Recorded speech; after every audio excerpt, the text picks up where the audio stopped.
Alright, here we go. Alright, so last time you helped out an orc named Gruff Tabin. You helped him secure his side bet winnings that he placed on you from a slovenly dragonborn, one Viru Valge. With a dazzling display of Twig's slicing prowess, you convinced the dragonborn to give up his gem pouch, and Tabin awarded you a jade stone, and he asserted it was worth some money, and then you went to the auction. This was the last celebratory attraction you would interact with during the Hopeward Fair.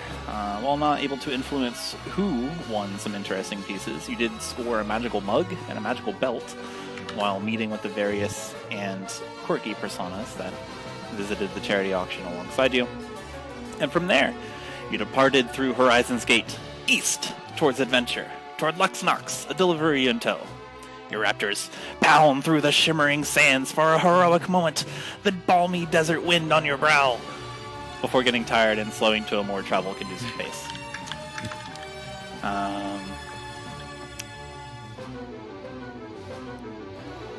You have been traveling in your self-contained caravan with Zoaz, King, and Korokon at the lead for perhaps an hour and a half or two.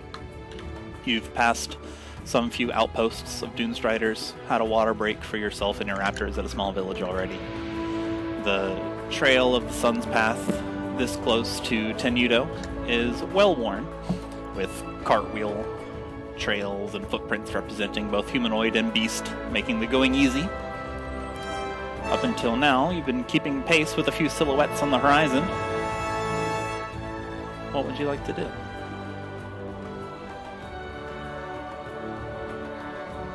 About how far through the day is it?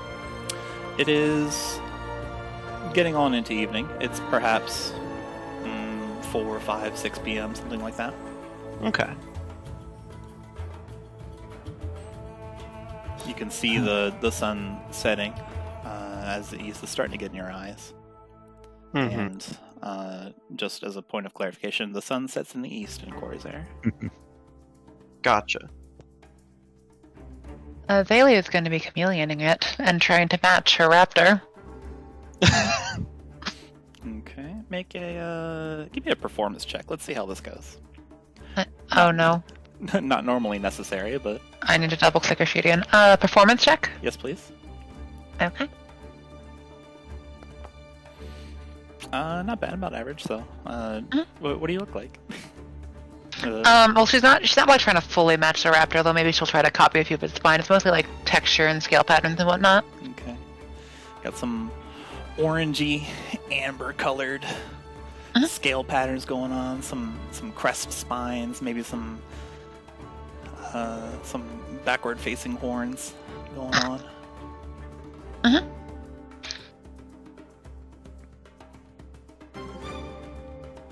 Twig is gonna minor illusion some sunglasses to see if it helps with the sun in his eyes. It doesn't. Yeah, you automatically just leave your own illusions. Unfortunate. They do look stylish, though. True. They are rather stylish. Also, technically speaking, I feel like you would just fly through them very quickly because minor illusion doesn't move. That's why they don't work.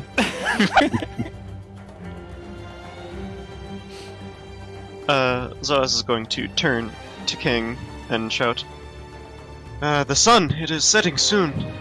I believe we should pay attention and keep our eyes out for a good place to stay the night, unless you plan on continuing to ride through it. What do you want, Lap? King sidles up next to you. Yes, you're right.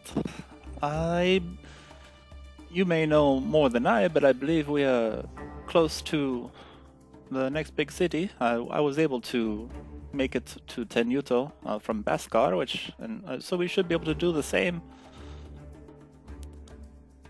on our way back. Zoaz thinks for a moment, and then realizes, indeed, that we are very close, and sheepishly smiles and says, you are right. Zoaz, I should tell you, this delivery is in fact completely under your control, not mine. The only way Alga could apply me to it without raising suspicion of other nations was to call me something of a consultant. I'm merely supervising. So I'm only clarifying, where you go, Korkan goes. Zoaz smirks and says, I see. Well, thank you. It is good information to know. Naturally, since I am only a background participant, all the acclaim shall go to you, of course.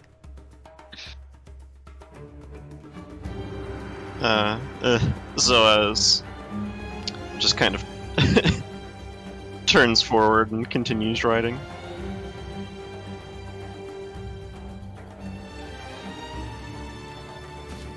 Out of character, what city are we going? Or are we near again? You could ask I believe we are going to Relics. Yeah. Baskar. In character, I would know. Baskar. Baskar.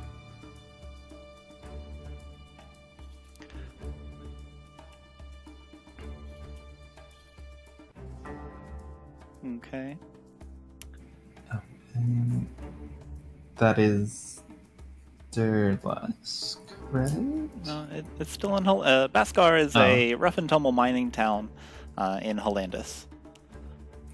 Okay. It is just an hour or two. It is just a few hours. It is within a few hours travel from Tenuto. So it's still firmly within the Hollandaise borders. Mm-hmm. And just so I have my notes in order, this is not the place that we were, hold on. Not the place that Denoto is going to. Denoto is heading to the nation of Durlask. Okay. Just wanted to... Okay, that's what I thought. Alright. Thank you. Yeah.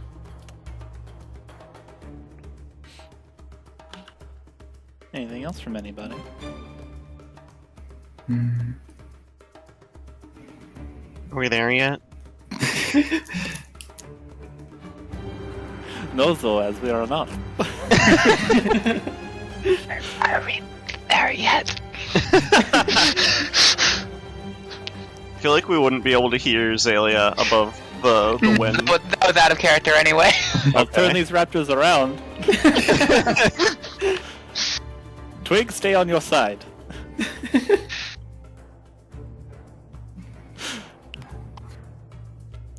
Let's see here. So, the forms in the distance of the other travelers that you've been keeping pace with up until now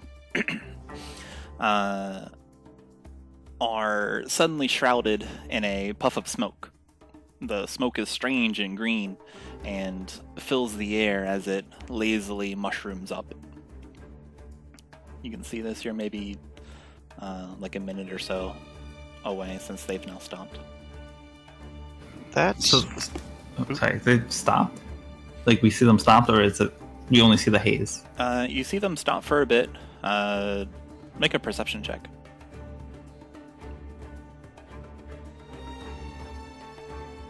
I just clicked on everything that had a P that wasn't perception. It's one of these words. Pretty good. Your eagle eyes that have fended off any sort of detriment of age can see some forms. The forms up ahead, they are silhouetted against the sun, so it's difficult to make out who or what they are. But they do stop for a moment. Seems they are joined by another form for a brief moment before the green smoke mushrooms up and shrouds them from view. They are they're at a point between some rocky outcroppings.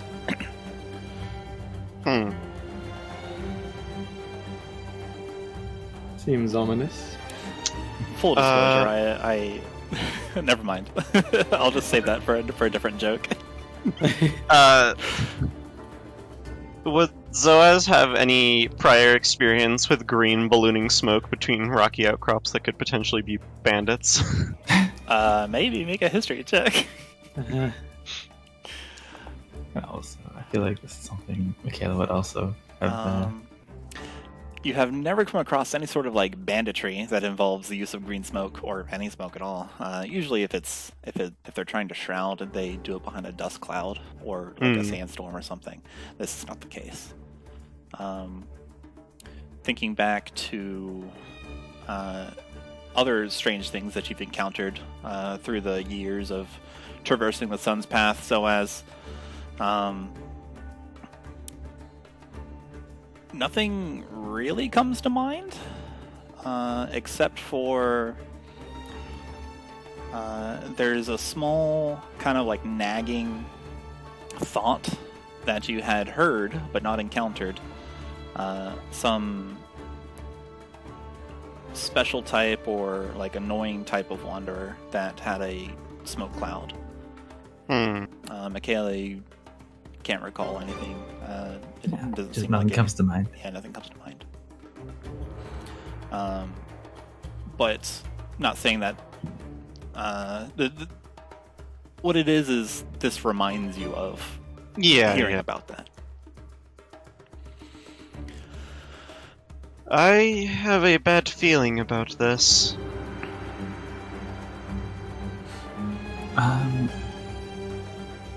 Well, we weren't able to like actually make out kind of who was ahead of us, right? I don't believe so. You got a big honkin' perception check. We'll say you don't get who or what, but you could make out 3 vaguely humanoid forms and 1 raptor, or 1 like beast of burden. And they were joined by a 4th. Okay.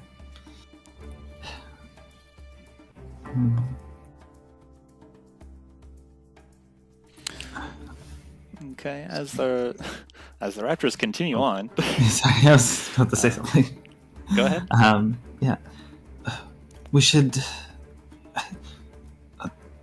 We need to find them. They could be injured. We should not leave those people stranded in whatever that is. I agree. Okay. Chuman slaps the leather reins of his raptor and barrels forward along with you guys. Those people might be in trouble. Let's go see if we can learn what has happened and lend a hand. And you move forward. You arrive at a point between large rocky outcroppings. It's a typical landmark of the Sun's Path. The dusty Badlands have shifted and have given rise to cliff faces that create this narrow point on the path. Since Baskar is directly on the other side of this, and going around adds far too much time for most people to consider it, the Sparkers were commissioned to carve a path through this risen orange rock. There's old rubble, boulders from this endeavor that lie strewn across the trail. There's bits of foliage peeking out from the sands and rock where they are somewhat shaded from the beating sun that enables the growth. And ahead of you is a green smoke that obscures the other end of this path. What would you like to do as Chuman dismounts his raptor? Zoaz is going to do the same and try to find somewhere that he could quickly tie up the raptor. Okay. Yeah, perhaps to your... Yeah, like among the rocks, potentially something he could wrap it around, tie a knot. To your west, there is a large rock that you can tie old Mr. Raptor around. Chuman also ties his around the same rock. Twig will do the same. Raptor party. Okay, Raptor party. Xalia will cast Spider Climb on our raptor and go for the wall. Hot the raptor. Okay. Zoop. Oh, if I moved all the raptors instead of just... Wait, do I have all of them selected? Help. Here we go. She's riding her raptor up the wall. Aw. Let's her. Would that be animal handling? To see if you can get your raptor to try to go up a wall? Will you put spider climb in the chat, please, just to deduct the spell level? Yeah. I was gonna do that myself, but dope. Well, also just because I want to read the spell again.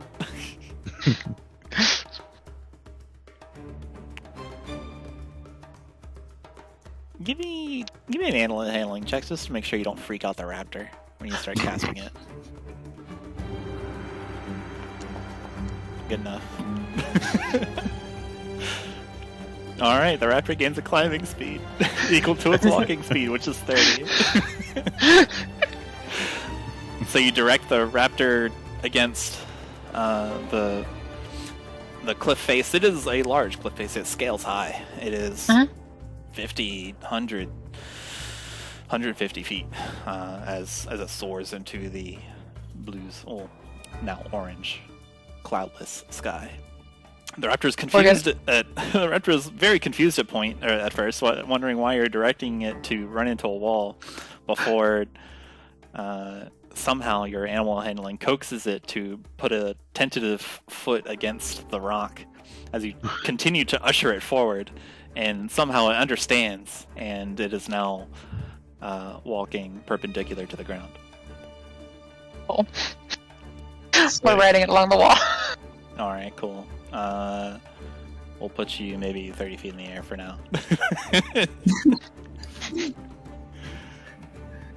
I'm with it, let's go. That's awesome. Zoaz is going to start cautiously walking forward towards the gas. Okay. And call out, "Hello! Are you in there? Do you need any assistance?" There's no response. Chuman moves forward, his bow drawn. He adjusts his goggles and lowers his hips into a hunting stance. And he looks at you all. "I'll take a peek if you don't mind." Do we have any idea? He Sorry, taps his goggles, as if giving the impression that he might be able to see fine. You were going to say though, Twig? I'm not too keen on breathing that stuff in. Does anyone have any idea what it could be, or if it could be dangerous? I know not what it is. I mean, now that we're closer, do we have like a better? Is it like more clear, or is it just like still just generic green? Everyone can roll a perception check. While Zoaz is trying to suss out what it is, he's going to walk over to Chuman and say, well, first he's going to remove the periapt of health from around his neck and hand it to Chuman, saying, "I believe that this will keep you safe, just a bit." And give it to... Okay, cool. As well as tap him on the shoulder and make a silent prayer to Selenite to protect him from whatever harm the gas may do. Nice. Chuman nods and smiles in your direction. I'll be careful. And then... As this is going on, Pastiche points towards the cloud. And a small owl flies past the party into the cloud. Hoot hoot. Actual canary. Hoot hoot. Mitch, no. Honestly, I was just expecting Pastiche points at the cloud. That's it. Move on. That would be in character for Thomas. Okay. Makayla and Pastiche, your perception checks. I didn't want to forget about those. You can get sort of like a... you're not able to see, your eyesight is not able to penetrate the cloud, but it smells musty, like mildew. Getting too much of a whiff causes a brief gag moment. In fact, that's what happens to you, Twig, with your natural 20. after you recover Twig, you can hear weak raptor noises and some quiet murmuring. Whoa. Whoa. Raptor noises. I always make good on my threats. Very cool. And Chuman goes in and let's see here. Around the same time Mitch does. Mitch gets in there a little bit quick because he's an owl and he flies. Let's see. Owls cannot breathe in here, and it is very unpleasant. Mitch immediately takes... let's see here. Yeah. Let's see here. What is Mitch's health? 3. Okay. You got this, Mitch? There is a 0% chance he survives.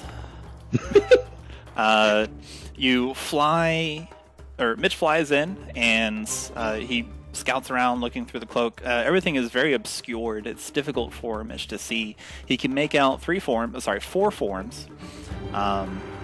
One of them is shambling towards Chuman, and there's a larger form as well. And before Mitch puffs out of existence. And when Chuman gets in, let's see here. Goes in. Pastiche, you sense something amiss, especially with that thing with Mitch going on. Roll a d20, add 7 to it. Okay.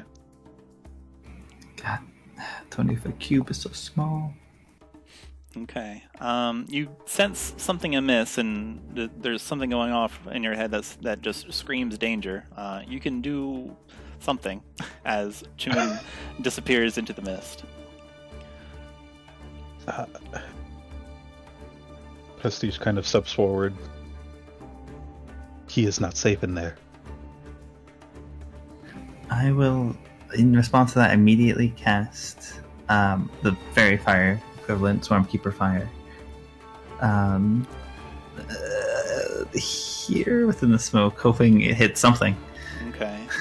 See if it's kind of like the middle. It's about this middle I can really realistically get. Alright. Not quite how surprise works, but we'll say that's your reaction as a direction from... Oh, is it combat? Okay. We'll say that's your reaction as a direction from Pastiche, since he's just saying something and then you're following. So that's fine. You can cast Swarmkeeper Fire. You do get a blip. And I need everyone to roll initiative as Chuman yelps out, screams in pain. Ah!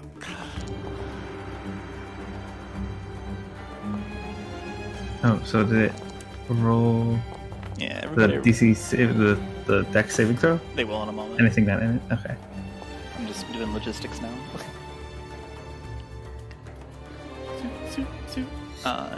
Dexterity.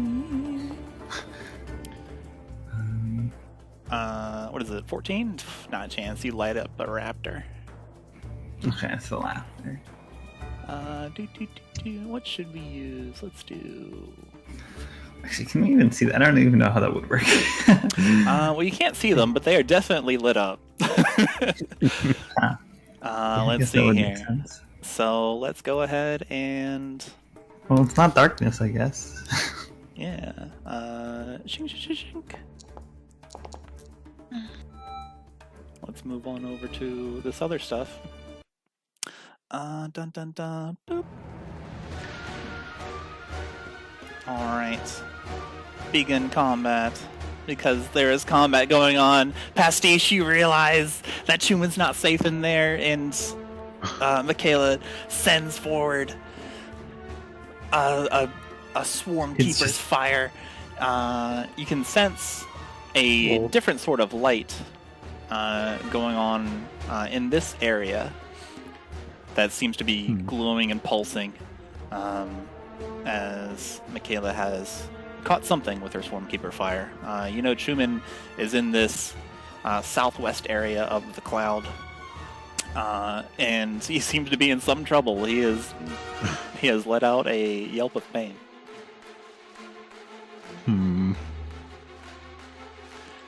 Actually, I'll let you know. Yeah, it's in this area.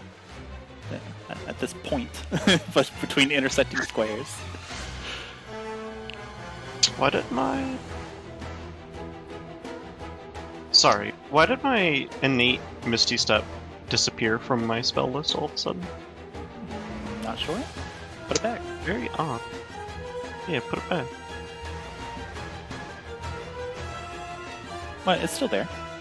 I can't see it. Reload. Okay. Sorry to interrupt. So, Pastiche, you are able to react incredibly quick. What would you like to do? Pastiche is going to approach the edge of the cloud and use the classic mirror image. Whoa. Alright. So you take your brush, swirl it around you in the dusty dirt, and paint new copies of yourself. Illusory duplicates, if you will. And there are now many Pastiches. And that'll end my turn. Okay. Barreling out of the smoke is a raptor. This raptor looks much different than what you know raptors to look like. It has meat dangling off of its face, multiple lacerations, open wounds. This raptor has clearly been turned into a wanderer, and it makes raptor noises as it lunges toward Twig Oh no. with a bite and some claws.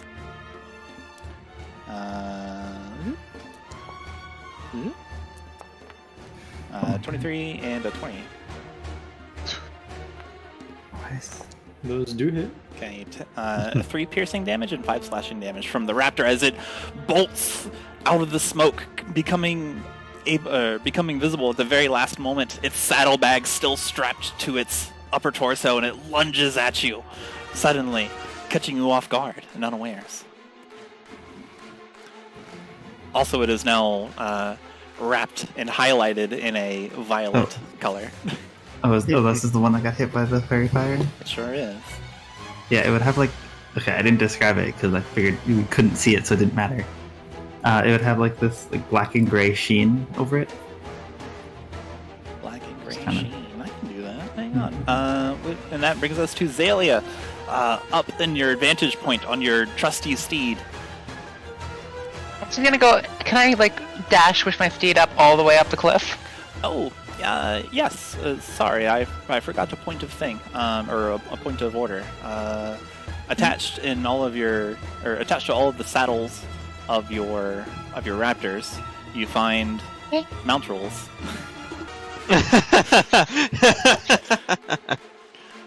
So yes, you may, Xalia. Okay, that's what she's gonna do. She wants up the cliff, Okay. and is gonna aim to go along the cliff. All right, you can move yourself wherever you're laying. It's just along this little cliff face here. Yep. So we're going. I think if I dash, I can only get 90 feet up, right? The raptor's movement is 30, so it's 60 feet. Mm-hmm. Yeah. So you'd go to 90 feet, yeah. 'Cause Yes. You're already at. Yeah. That's what she's doing. She's going all the way up the cliff. Oh, yeah, 90 feet up, yes. Okay, so you go straight up. Mm-hmm. All right. That's the turn.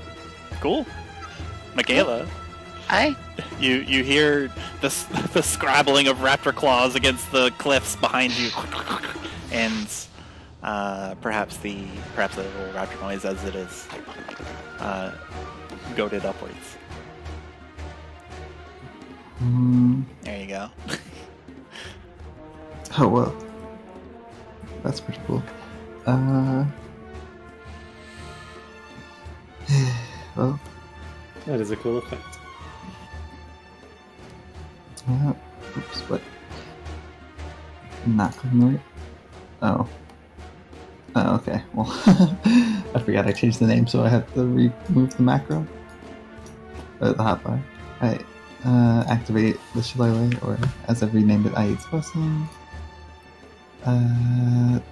And yeah, I will move up and swing at this zombie raptor. Wait, I have a bit advantage.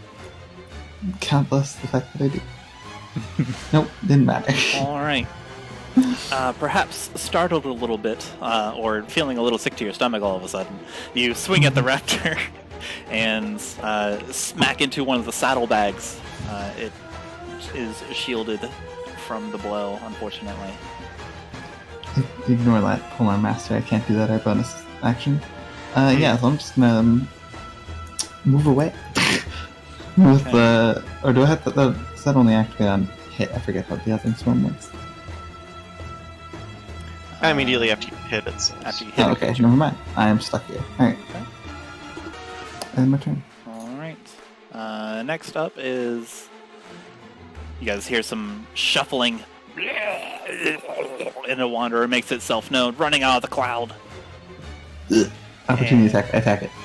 Okay, go for it. Polearm Master. Yikes, that hits. For still decent damage. Yeah.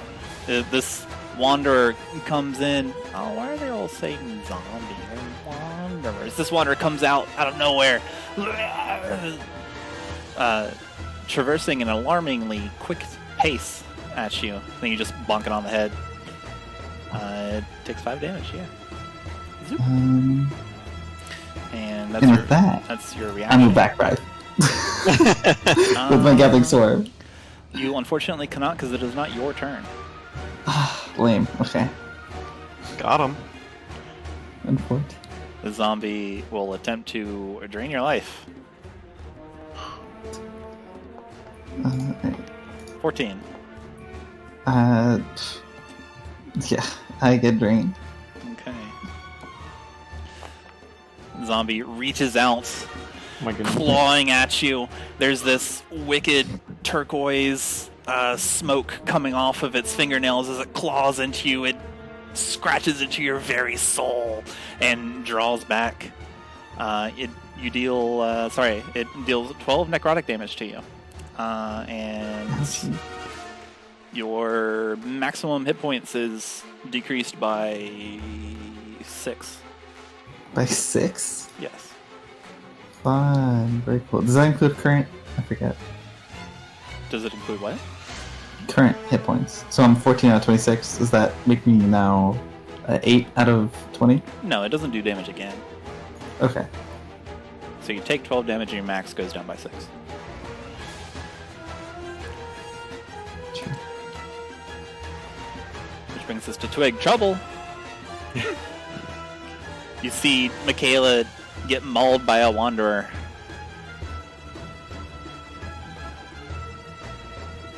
What would you like to do, Twig? Twig is going to use his scimitar to attack the wanderer that just life drained Makayla. Do it.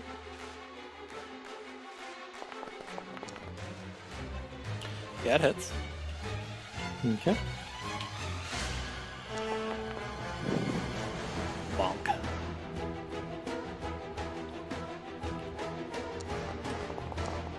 Nice. Ugh. Alright.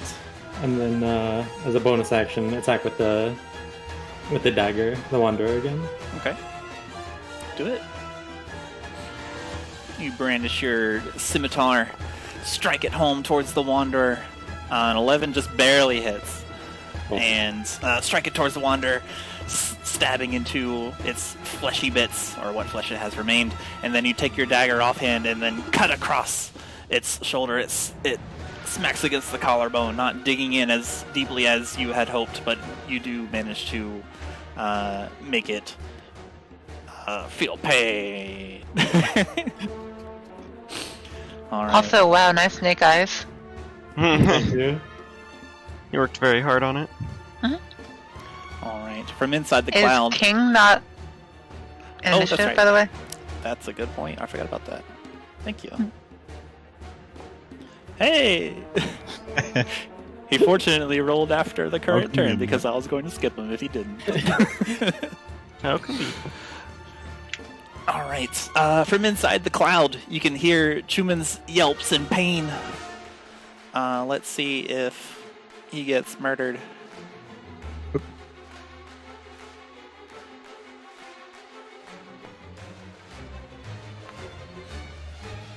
Yeah, both of those hit. Wait, only the second, only the first one does.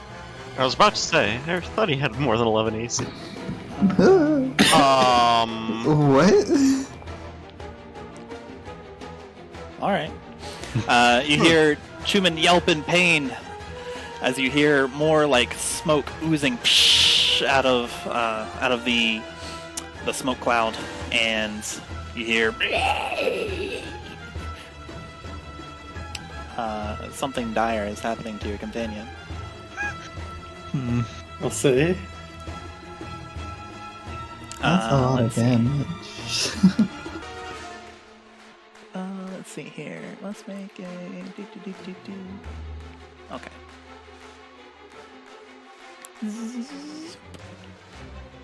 But you do know something is approximately here. Based on the sound, I assume? Yep. In fact, I'll reveal it to you. Korikon is going to take a really big step backwards. Mm-hmm. And he's going to hide behind the raptor. King is going to... Let's see here. Can he move all that way? Yeah, no, he can't. King is going to rush forward. And... Let's see here. He's going to ignite the sensor inside his flail. Not green smoke, in fact, pleasant smelling smoke emanates from King's flail. This thin cloud of incense spreads out, and Twig, you can smell it too. It's nice and pleasing, and it seems to have this weird healing effect. Because he cannot get to the bad guy yet. But he has an action, so he's going to use that to dash and move one more. He's going to get on the other side. He's gonna get bitten in the back. He thinks about that at the last moment, and then he moves. Using the last of his dash move. Heck of an opportunity. Zoaz is going to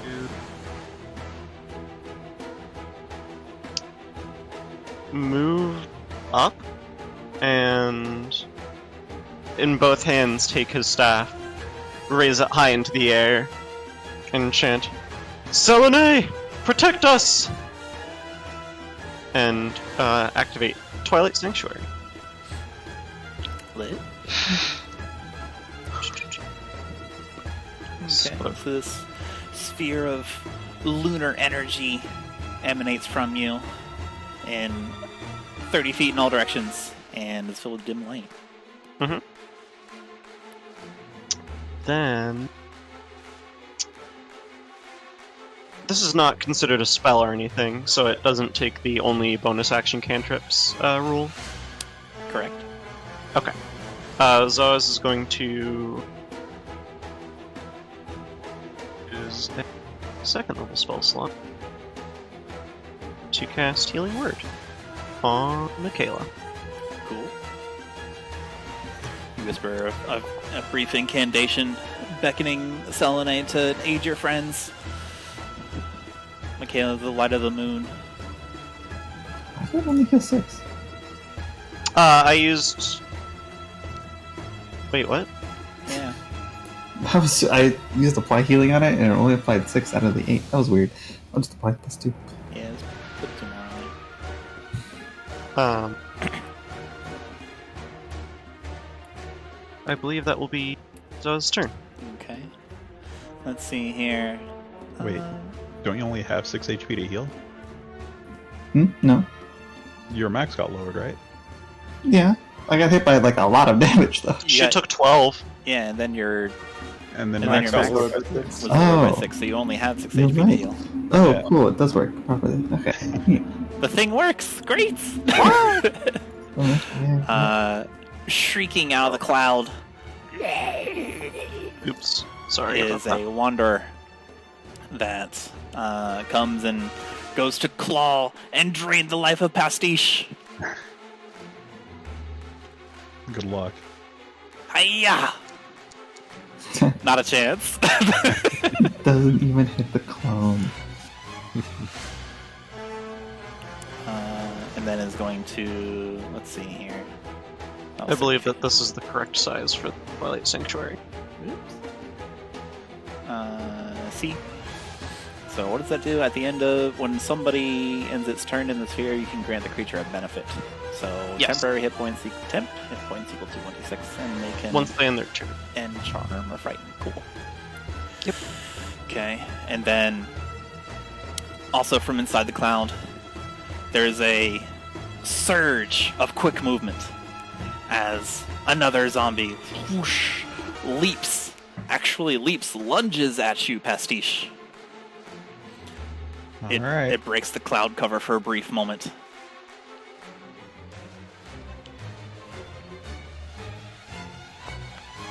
Isn't Pastiche all the way back here? Nope. Pastiche is all up here. Does an 11 hit you, sir? It does not hit me and would not hit one of my clones. Okay, and it's going to... it has 2 hands, so it's going to use this other one. It's a 22 hit. Well, it does. Okay. It leaps out of the smoke, the cloud cover breaking for a moment, and it slashes, flailing through the air towards you. It lands on top of you. I need a strength saving throw from you, actually. Ooh. You got it. Okay. It lands on top of you, threatening to push you to the ground from its weight, and slashing, clawing at your face, dealing 4 slashing damage, but you manage to stay upright and you push it off of you. It tilts its head to the side, eerily. I thought that D6 was the saving throw.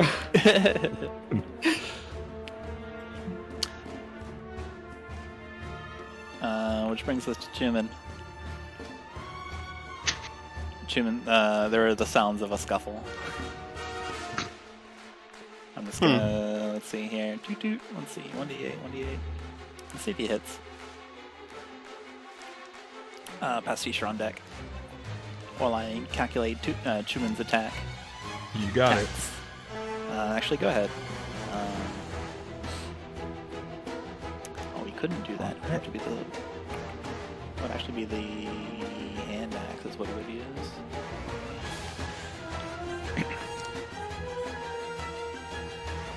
Does that hit this turn? Yeah, it does. Let's go.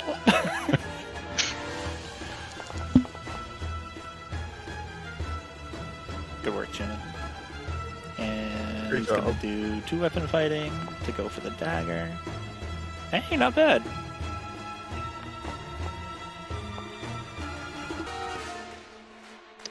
You hear Chuman's battle cries, covered with hoarse coughs, as he's fighting something in the bad smoke. And he makes a Constitution saving throw.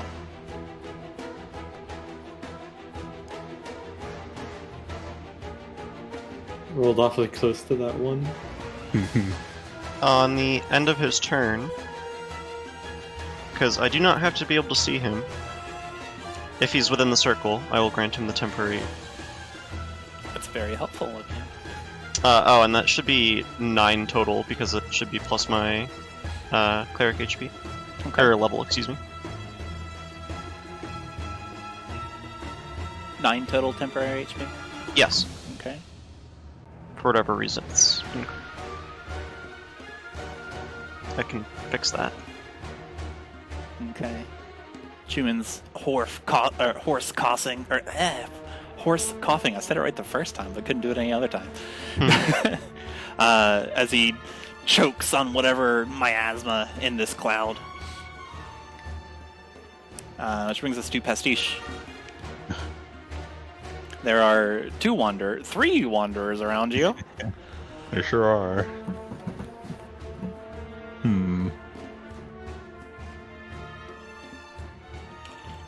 Pastiche is going to take their brush,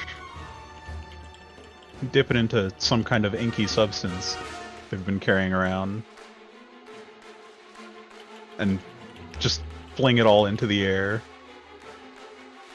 as a giant bubble of viscous ink rains down on the wanderers surrounding them.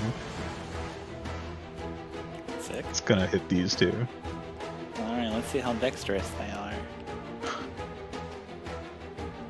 Not very. Pretty dexterous. That one's A little bit middle dexterous. of the road. Oh, of course. There you go, 1 damage. The viscous liquid bubbles and burns off some of the flesh of this wanderer next to you. Cool. It seems like it doesn't even care and just at you. I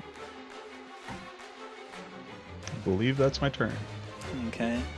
This raptor, the wandering raptor, is going to... Let's see here. What's their strength score? Nah, they can't do that. Is going to, let's see here, claw at Twig. Oh no! It's also going to bite you. No, and then he's going to bite Pastiche. So, claw to Twig, bite to Pastiche. This raptor flails around, shrieking. Oh wait, I don't have to do that. I have noises. Heck yeah.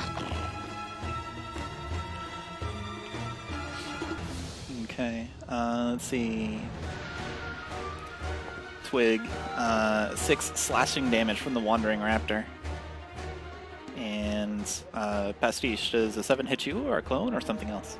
It hits a clone. Alright. So everyone gets to watch a Pastiche being eaten alive by this raptor. Oh. It guzzles it down. It, like, moves its throat, like, in gyrating motions to guzzle the not Pastiche. Alright. Which brings us to... Let's see here. Which brings us to Xalia. Up on the wall. You can see a melee ensuing below you with wanderers in your party. What would you like to do?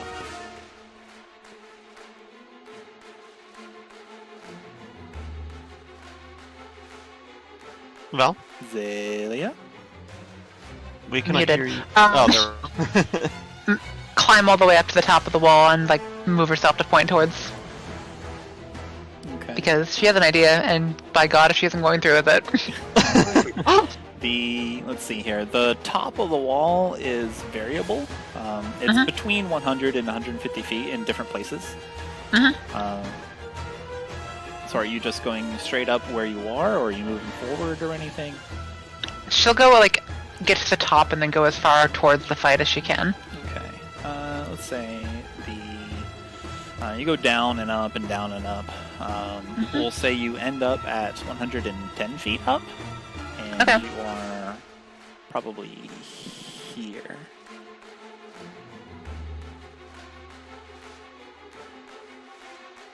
Yeah. Okay.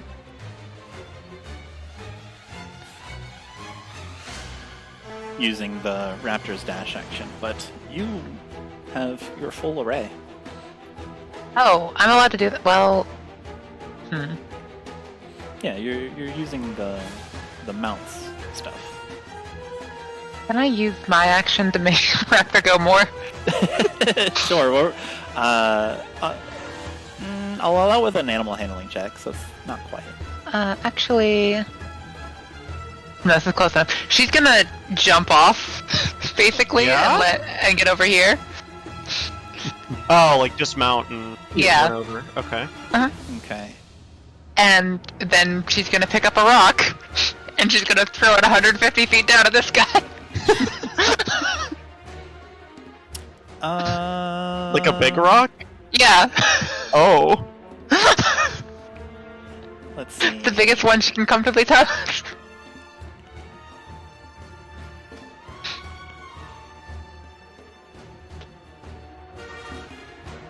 You would be here instead because it costs half your speed to dismount. Oh, well then she can't get a rock. This is very sad. I wanted to drop rocks on people this entire time. Next turn. Next turn. Hang on. I'm checking something. Yeah. We'll see if you can you can throw a rock at disadvantage. Improvised weapons. No, have no, long range I of want 50 to drop a rock. All right. Xalia scuttles towards her mission. Makayla, there is a wanderer upon you in a large wandering raptor, a turned raptor right next to you, assaulting your friends, your companions. What would you like to do? I guess I will try and...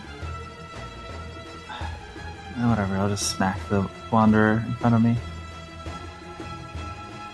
Up. Oh, Pastiche, don't forget your Nope, I won't. temporary Cool, HP. very cool.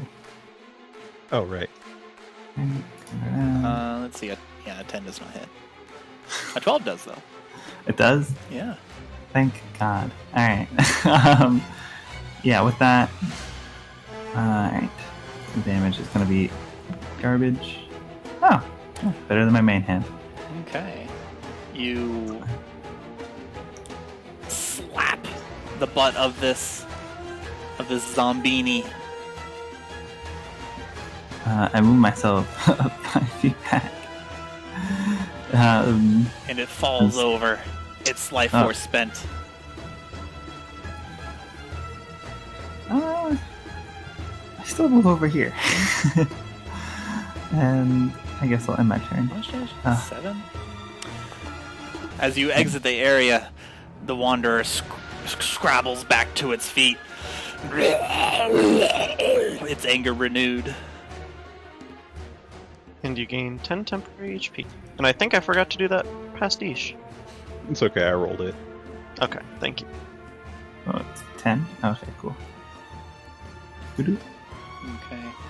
You guys watch as this wanderer, felled by Makayla, gets back to its feet and starts lurching after Makayla. King will immediately slap it with an opportunity attack. Oh, look where you're going, I think. Slammo, and then Flail counts when you hit an attack. Target takes an extra radiant damage. The radiant damage prevents it from ever making this Constitution saving throw that you don't know about. And the Wanderer skids in the sand at Makayla's feet. I opportunity behind attack the Zoaz. corpse. As you should. As you should, yeah. Double tap. Yeah, I swing it back. Okay. Corpse volleyball. King is spinning his flail after having felled this beast, and it topples through the sand. King gives you a nod, Twig. What would you like to do? I'll nod back, of course. Twig is gonna call out to Chuman. Chuman, you have to get out of that cloud so we can help you. And then is going to make an attack on the giant raptor in front of him. Oh, let's see here. Go for it.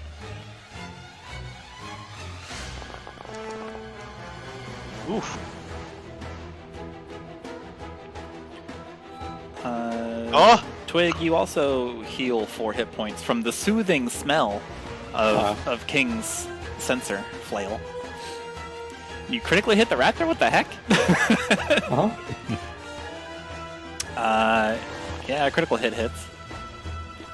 I hope so. Go ahead and roll it twice, because the critical hit for sneak attack, I keep forgetting to look at. I'm writing it down now. Crit. He rolled max damage on the first. Max damage on the second. Dude. Alright. That was a dazzling display of martial prowess. How would you like to defeat the Wandering Raptor with your critical hit for 23... for 34 damage from the rogue? Oh my god. Twig's gonna chop at one of its legs, and to make it lose its balance and fall to the ground, and it'll fall right on top of the scimitar, waiting for it.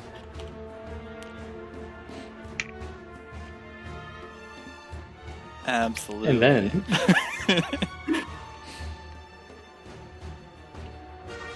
I'm gonna move over here and attack the wanderer behind Pastiche with the offhand dagger. Do it. No!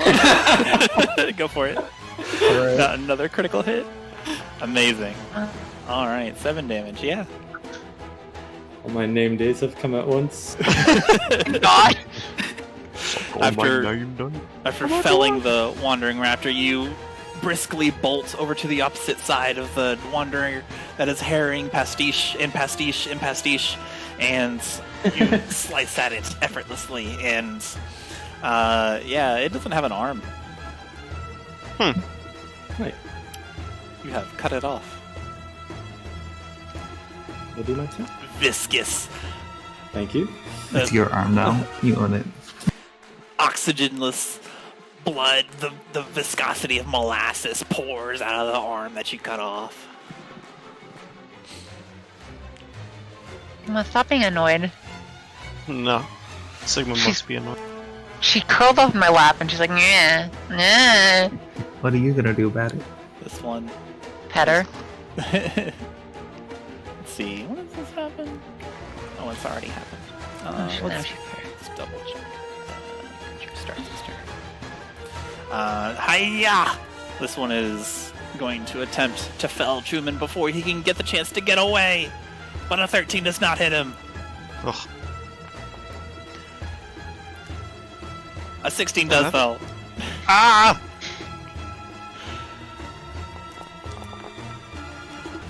There's a of smoke that heralds the arrival of whatever this creature is as it hews into Chuman. You hear his cries of pain. And you hear the telltale slump of a body hitting the ground. There's a moment where you fear... there's a moment where you think it might be Chuman who is victorious, but then steps out of the green smoke cloud a strange wanderer that you have not yet seen before. This one has pores that ooze green, sickly smoke out of it. It seems to have a dagger in its hand. This emaciated form with greasy hair falling off of it lumbers toward Twig.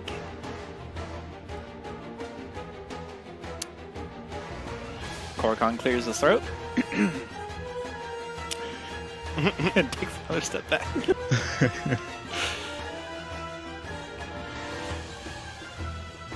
Let's see here.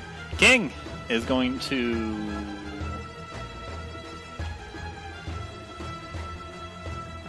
yeah, he's going to leap across the raptor's deceased form and then lunge, yelling out, "Twig, watch out behind you!" and slams his sensor into this smoky wanderer. Nice.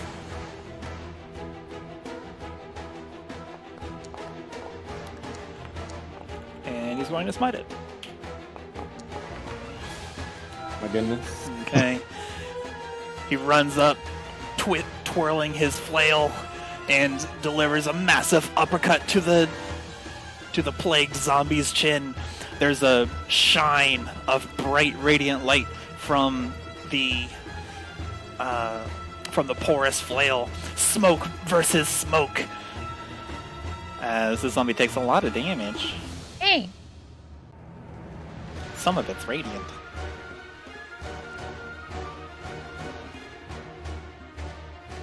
And then, which brings us to Zoaz.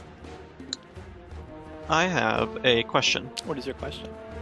If I'm holding on to someone and I use Misty Step, would they come with me? No, that's Dimension Door. Okay. Just making sure. Items you're carrying, though, but they have to be an object. Would come with. But they would have. That makes sense. What's your intent? My intention was going to be to run in, get Chuman, or like grab Chuman's body and Misty Step out. Good news. Unconscious or dead or otherwise, like not moving creatures. Are they objects? Are objects. So Wow. You could do okay. Cool. You twist the rules of the universe, beckoning Just a beckoning Selene's help. Selene, please, just do me a solid. Let me do this just this once, please. Okay, so Zoaz is going to take the disengage action, and he's going to... I assume I can't pass between the two wanderers this way? Roll me an acrobatics check. Okay.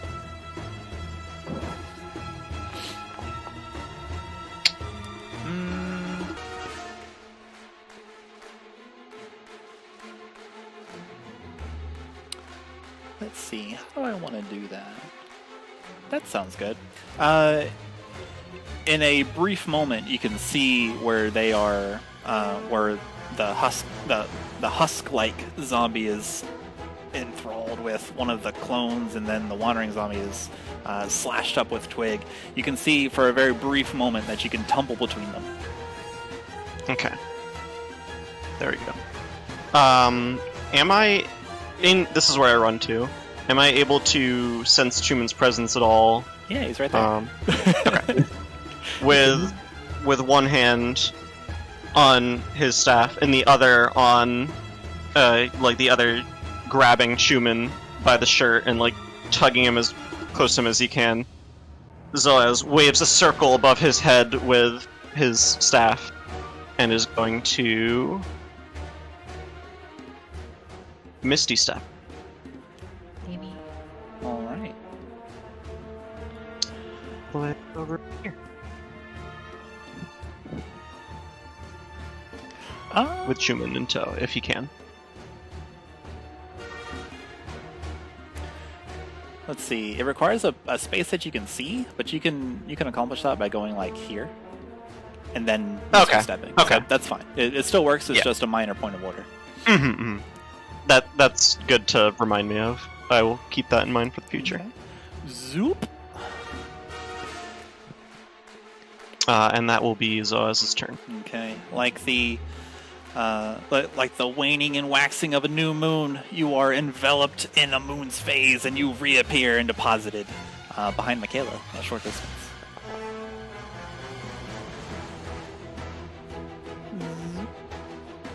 Oh, does that stay there, or does it go with you? No, it follows me. It follows me.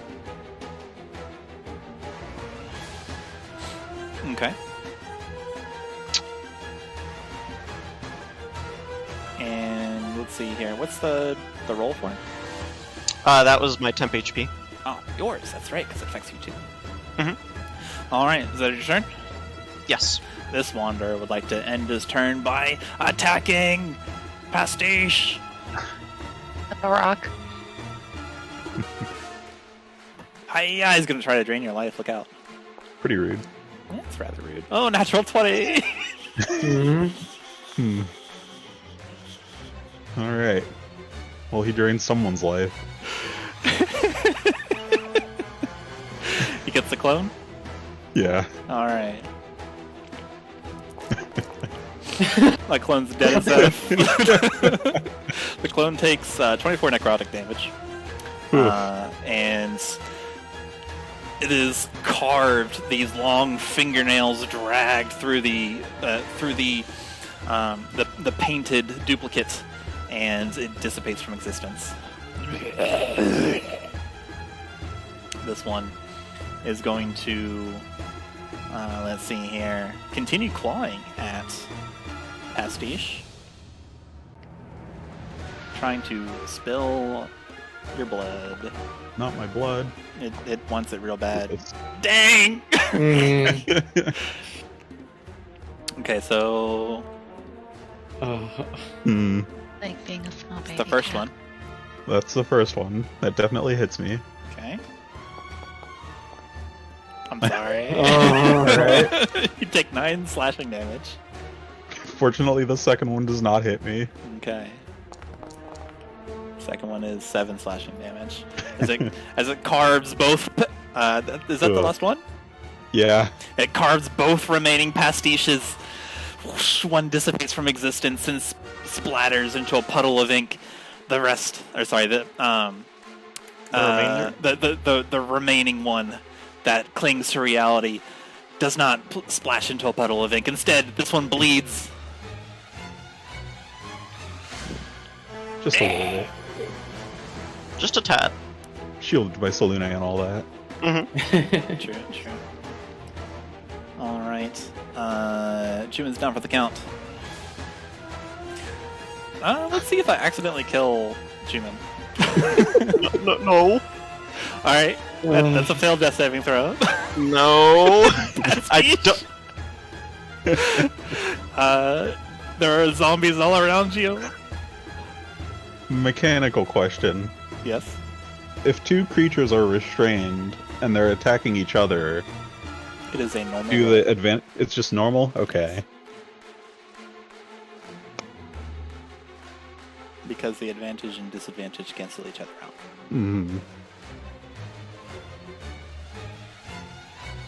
Pastiche is going to start swinging their brush wildly.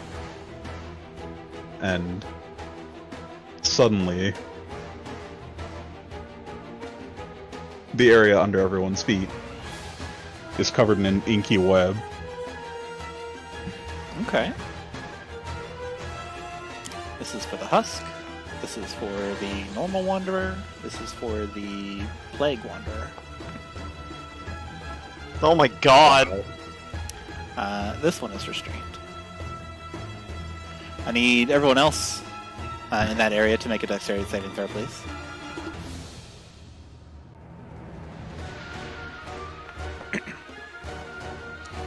Nice.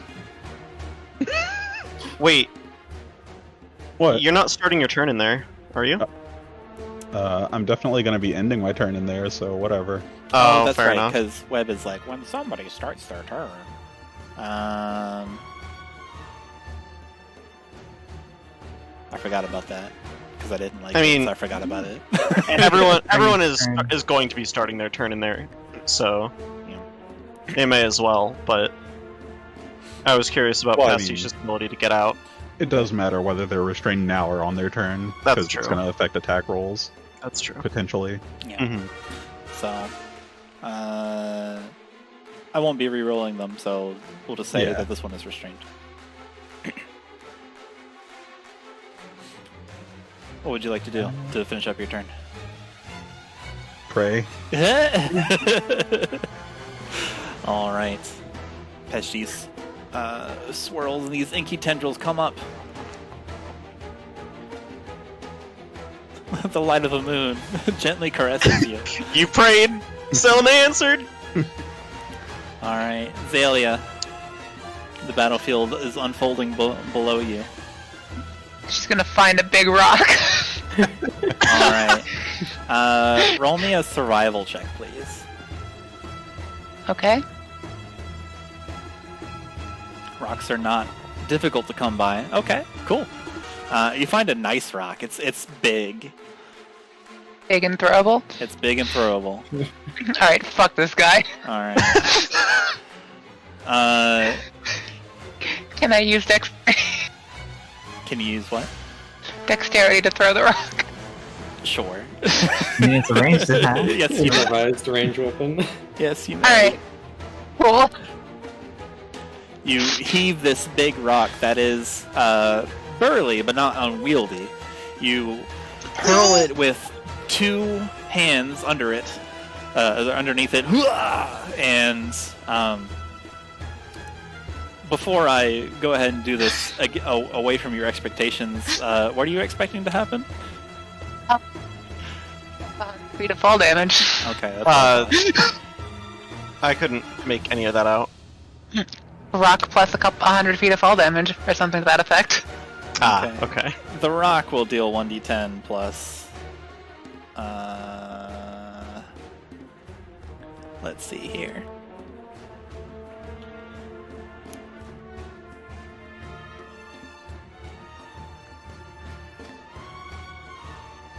We'll say, yeah, we'll give you your dexterity modifier. That's fine. And then let's see, we are maybe 100 feet in the air at that part.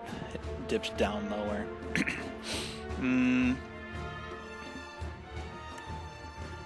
I'm only pausing just because I'm wondering about future ramifications. Uh-huh. Could possibly have a future ramification of this. What could possibly go wrong?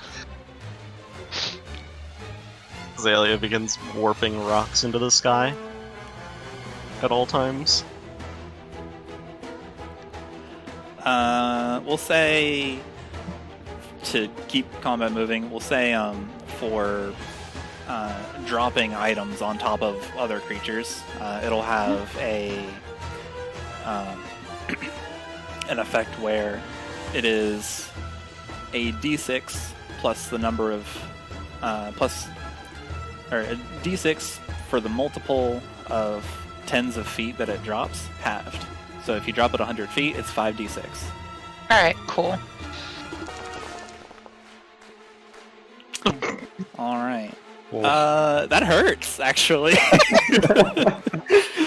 We can always revise this rule.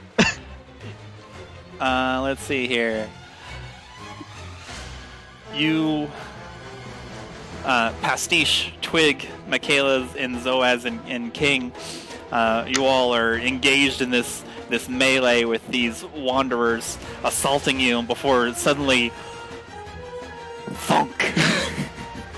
A large boulder falls from the sky, falls from the heavens, and splats the husk-like zombie, nearly destroying it in one fell swoop. It stumbles awkwardly. It's going to make a strength saving throw. Zoaz is going to yelp as a boulder appears next to Pastiche. My prayers were answered. The boulder knocks the husk zombie prone. You must always keep one eye on Xalia. Before you all look up and see Xalia in her victory pose. And she's gonna immediately duck back down. Right. No one can know. No one can know. Those rock fell out of the sky. There's a quick movement of a cape and a cloak as it ducks behind. The cape and cloak duck behind the seeable view. Makayla, it is your turn. You've just seen a rock tumble from the heavens. Unfazed. I move over to Chuman and use. I'm gonna use some of my healing potions to stabilize Chuman, and that'll be my turn. Okay. Let's see. It's an action to do that. Let's see here.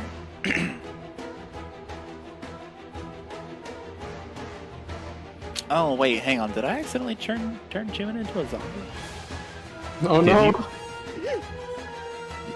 That would be real awkward. Okay, good. He didn't die by a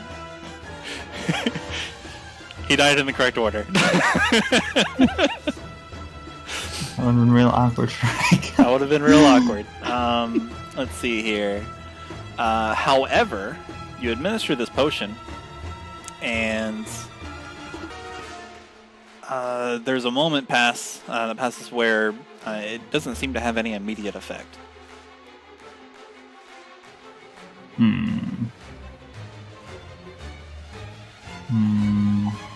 I mean, okay. You pour the That's my potion into turn. his mouth. I And, yeah. don't have any other actions. I'm done. You watch and wait for Chuman to come around, which brings us to Twig. Does it seem like Chuman is still dying, or He doesn't seem. I don't know how to describe it. You're perhaps too embroiled by fighting Okay. wanderers to throw a look back and take the time necessary to ascertain Chuman's state. Mhm. Okay. But I need you to make a Constitution saving throw. Constitution.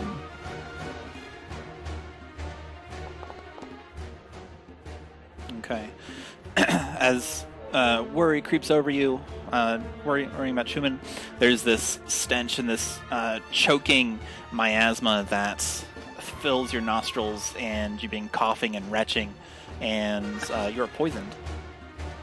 Or considered poisoned. So what that means is you have disadvantage on attack rolls and ability checks.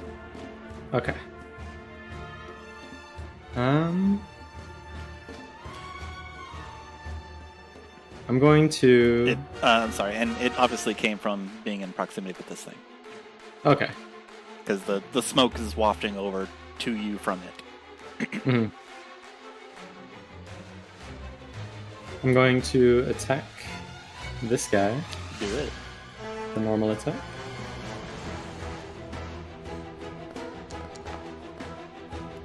Oof. Cough, cough. Hack, hack. Does a 1 hit? Wait, he's restrained, right? What's up? Twig He's is poisoned. restrained. Well, yeah. Oh. A 1 does not hit. Natural. Alright, and with my bonus Also, if action. you were going to get technical, he shouldn't even be restrained yet. Oh, fair enough. Well, it's flanking anyway. Yeah.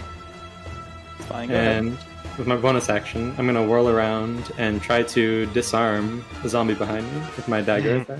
Okay. Let's see here. You're actually doing like disarm? Or Yes. are you just trying to hit it? Disarm. Okay, make an attack roll, please.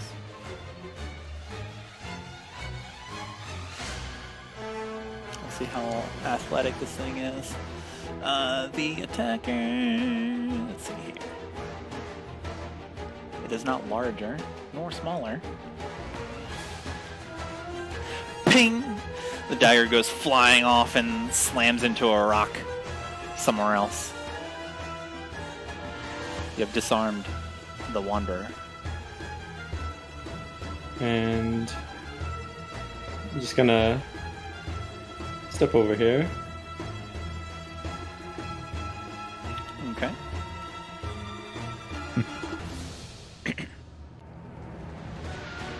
Is that it? Alright. Oh, and again, slash.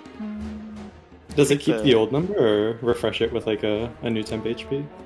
That is up to Accel, I suppose. I can. You actually, for some reason, during your coughing and hacking and choking fit, you do not feel the light of Selenite gracing you.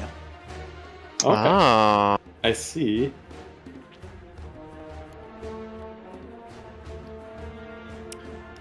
This Wanderer is going to try to hit you, but fail miserably. Shot us to disadvantage. That almost hit. That would have hit you. You feel Yeah, that's you feel the scrape of emaciated fingernails crawl across your back as you leave the area, Twig. All right. This one is going to, let's see here. Having been disarmed, is going to flail about wildly and try to slam itself into King and Twig. Let's see here. It doesn't have its dagger, so we'll give it the old. We'll give it the old no thanks. Twig, you escape unscathed. Cool. King, no. King gets bodied. No. He'll be okay. Probably. Let's see here. King is going to make a Constitution saving throw. Nails it. Heck yeah. Still takes a bunch of damage. Is that all you got? Why did he sound like Schwarzenegger? Because I am Arnold Schwarzenegger. Sorry, I was doing my impressions. What killed the zombies? The Ice Age. King is going to retaliate with his flail, whirling it about. He's going to bring it to crack against the side of the Wanderer's head. 15 hits. Yeah. Whack! Oh wait, King needs another Constitution saving throw.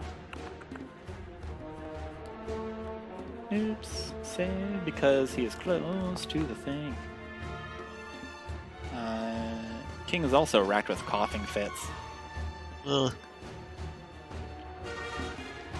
Which I don't means- have enough.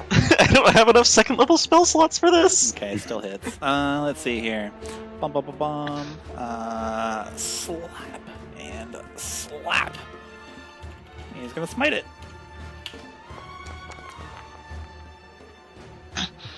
If you're smiting something that's undead, shouldn't it be 3d6 at least? You're right. 3d8? It is an extra D8. No, Sigma. Wait, is Did that it- actually did how it it right works? Sigma, I Okay. fed you. Why are you still dying? I did it right the first time, but I forgot about it the second time. Sigma, what do you want? Alright. A brilliant light as bright as the sun cracks into the side of this zombie's head. It stumbles for a moment before expelling more smoke. It covers King, and he's racked with coughing fits.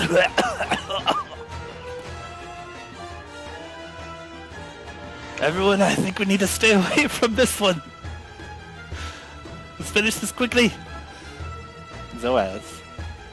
Zoaz will turn quickly to Makayla and say, "Go help the others. I can take care of Chuman."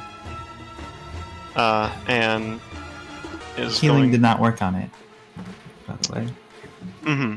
Zoaz is going to plant a hand on Chuman's chest and invoke the Grace of Selene to abjure the poison within him. You get a +1 to the next whatever thing you do for using the $10 word abjure. Thank you. All right. You feel the light of Selene exhume the poison from Chuman's form. He's The gas, like cartoon steams out of his ears and nose. absolutely And then, got like little green stinky boy lines coming from him.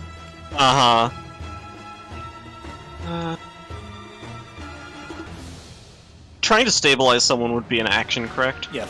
Mm-hmm. Okay, then that'll be my turn. Okay. This wanderer here is restrained, but it doesn't care. It's going to try to drain Chuman. Sorry, not Chuman. It's going to try to drain Pastiche. With disadvantage, though. Please do not drain Chuman. Rolled a 13 on both. Does a 13 hit you? It does not. All right. The wanderer tries to scrape at you with its life-draining hands, the turquoise fire blowing from it, but the inky tendrils hold fast. I made this web.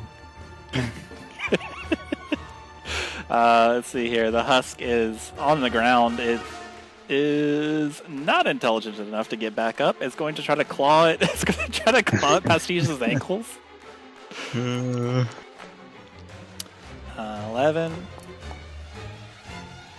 and a 17. Ah! Fine. 17 definitely hits. Claw, claw, claw, claw. Rake. Okay. Cool. 4 slashing damage to your ankles. Ow. And then, using its leverage, it's going to, using the leverage of grabbing onto your feet, it's going to get back up. I clicked on poison because I thought it would put it in chat, but I think it cured me. It inadvertently abjured me. Wow. Alright, let's see here. Apologies. Let's say for Chuman. Yeah. Not to be like that person, but that zombie's attacks would have been neutral advantage, right? Because Pastiche is also restrained. I'm ignoring Pastiche's restraint until the start of his next turn. When he Oh no, when but he it's when you would- enter it too. He hasn't technically entered it yet. Sure. Okay. Yeah, I was standing here when I cast it. It's not. It doesn't trigger like that. Right. But you're now restrained. Sure am. After standing there for a moment, the inky tendrils suddenly curl up and wrap around your arms and biceps and hold you fast.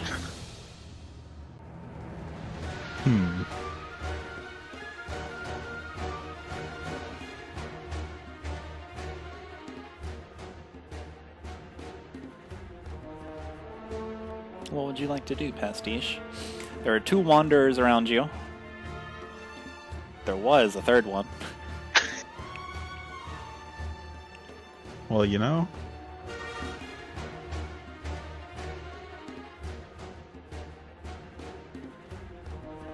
No, I don't. Please tell me.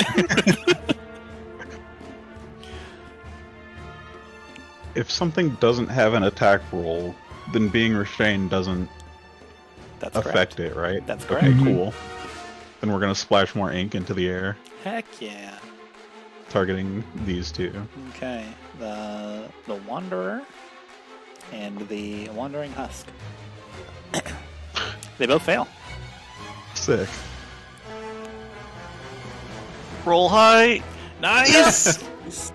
Alright, you splash ink into the air. This corrosive ink burns into the Wanderers, burning their skin, burning their ability to stand. The husk-like zombie falls and collapses against your ankles, open mouth, set to gnaw against your toes, but it does not have the strength to clamp down.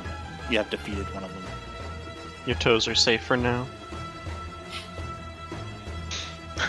Alright. Then you feel a little wiggle Oh god. Oh no. as the zombie gets back up. It's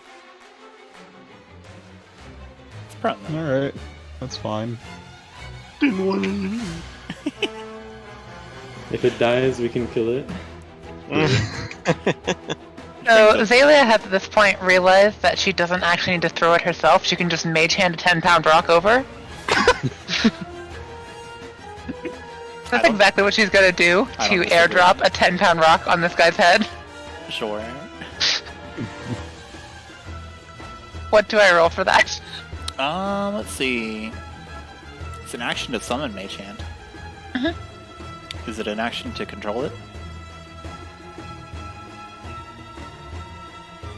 Yes. Looks like it. Stun that. Okay. Understandable. Later problem. But that's her realization, so she's going with it now because she thinks it's funny. Okay. A humorous smirk curls across Xalia's lips as a Mage Hand apparates into existence. Makayla. Oh, can I get a fat Zoaz D6, by the way? Oh yeah, yes. I want to see it. Oh, Nice! Thank you. That's pretty fat. That is a fat D6. Alright, Makayla, it is your turn. You see... Sorry, does that overwrite the other one, or does it Yes. Yes. apply on top of Whatever it? is the Overwrite? highest always overrides. I think. Yeah. Yeah. Okay. Alright. Well, I think the supreme technicality is you get to choose, but yeah, if it's higher, it overrides. Okay. yeah, I'm just gonna Magic Stone. Wait, is this still prone? Yes. Okay, I won't Magic Stone that one. Right, because look, it's ranged on the prone is disadvantage, right? That's correct. Okay, cool. So for the one that's not prone, to the left.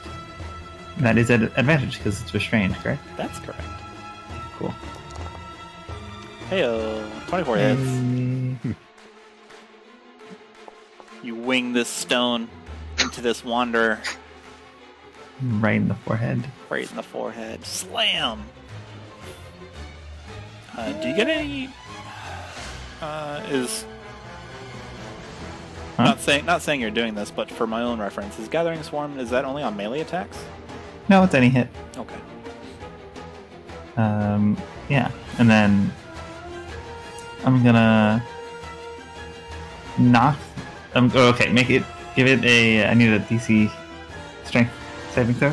It's actually 15. the stone.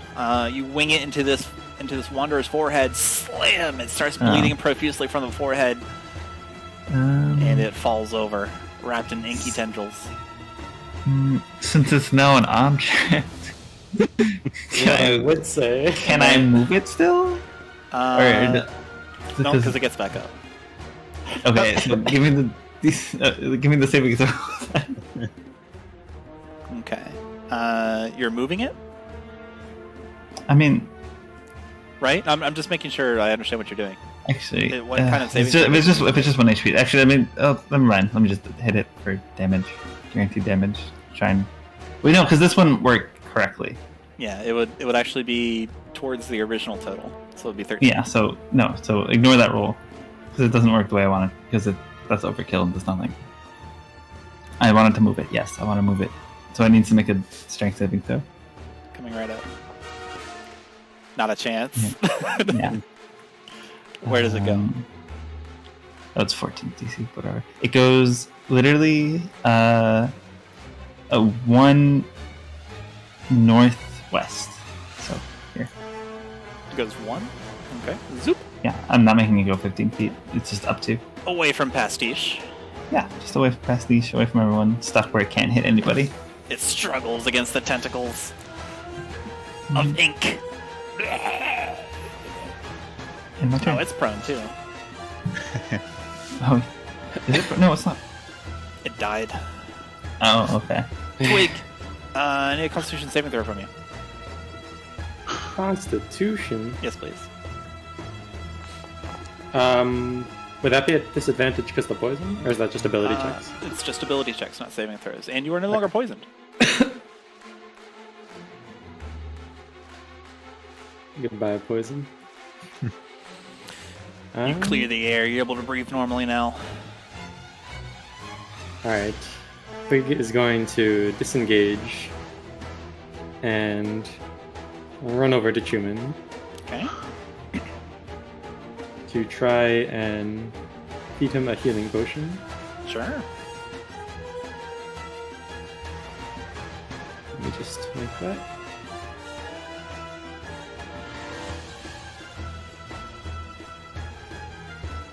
Just a regular healing potion, yeah? Yeah. That is an arrow. Wait. I'm not feeding Chuman an arrow. You take an arrow out. Wait a minute.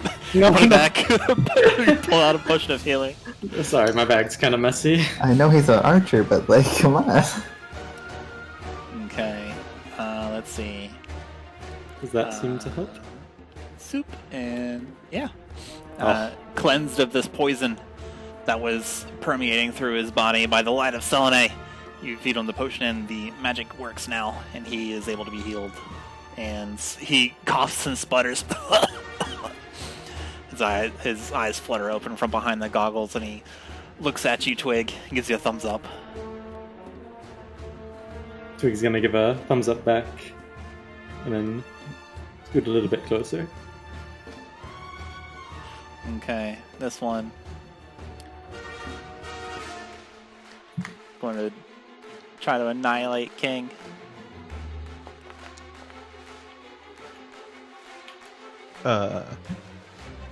Shouldn't he make a dex saving throw first? Should he? For the Web web. started his turn in the way. Oh, that's right. It's already been a turn. So yeah, let's see. He's restrained. Oh, Let's go. The coiling ink swirls up, grabs him. Let's see. He hella missed that one, so now he's gonna make another one at disadvantage. Not a chance. King effortlessly parries this restrained wanderer's blows with his flail and his abs of steel. Korrikan is moving around in the back. Alright. King spins his flail, yet lets out a battle cry. Ah! Wait, he has to make a dexterity saving throw. First, he makes a equal dexterity opportunity saving throw. web. He also makes a constitution saving throw. He's still poisoned. But he's not webbed. Spins his flail. Ah! Back, beast! 13 hits. Think. 4, 2. That's enough to do it. Oh. Let's go, King. Let's see here. The light, the excellent, hugely bright sunlight slams into this Plague Wanderer and knocks it down. It is dead. There's a shining radiance that glows over it. King nods, then starts coughing and hacking again. And he moves away from the smoking corpse. But he doesn't run into a rock wall, because that's all rock. He runs over to Zoaz. Shepherd! Have you any aid? And he ends his turn. See, this is awkward because Zoaz was going to run over to Pastiche and try and drag him out of the web. But You It's can. now Zoaz's turn. It's... wait, Pastiche was fine. is it not Zoaz's turn? It is Zoaz's turn. Okay. Zoaz is going to Lesser Restoration King. Cool. You purge the poison from this person's presence. Poof. A green human silhouette shaped puff of smoke just kind of leaves King from his back. It's like he had a shell of the poison on him and it just got removed. Just Okay. King does it. and then Zoaz is going to unsheath his scimitar and move over here. Okay. This wanderer, let's see, is going to. When it's restrained, its speed is 0. Is going to strain and pull at the paint, holding it fast.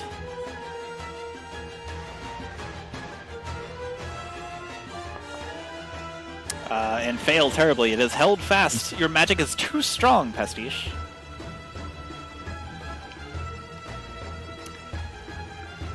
It is when it starts its turn, right? Yes. Oh. Restrained and on the ground. Is going to nibble at your feet. Give you a little nibble, little love bite on your toes. no. Oh wait, disadvantage. Oh. 16. Oh no. That still hits. Okay. Your toes aren't safe. He's got another one coming for you. Okay, that one does not hit. Alright.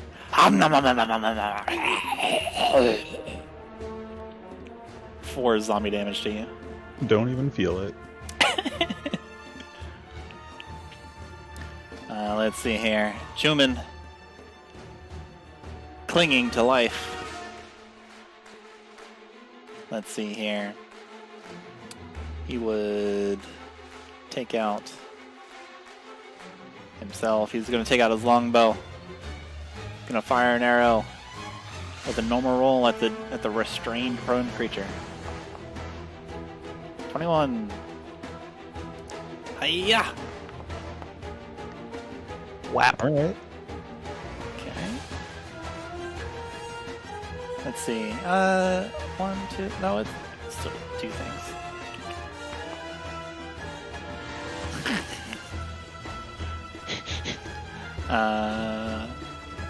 Chuman's coughing and hacking. He takes a knee. Pastiche, you are in immediate danger. What would you like to do? I would like to take my brush in both hands, raise it high over my head, and bring it down on this zombie's skull. You'll do it though.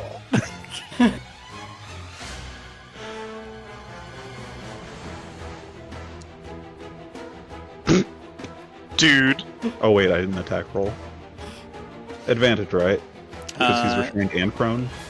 You are also restrained, so it cancels out. Yeah. But because he's prone, sure. Okay, sure. We're breaking the rules, but sure. It's fun. I rolled games. great either way. Okay. Darn. Sorry to say that does not hit. Xalia.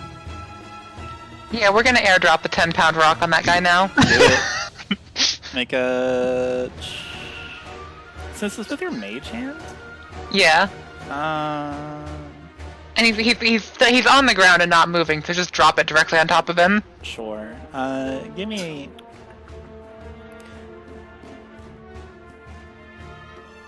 inbound. Bear with me, we're getting a little funky on it. Since you are judging distance and dropping it with the mage hand, roll me a perception check. Okay. Normal roll or? Normal roll. Alright. Okay, hits. Okay. Same as last time or?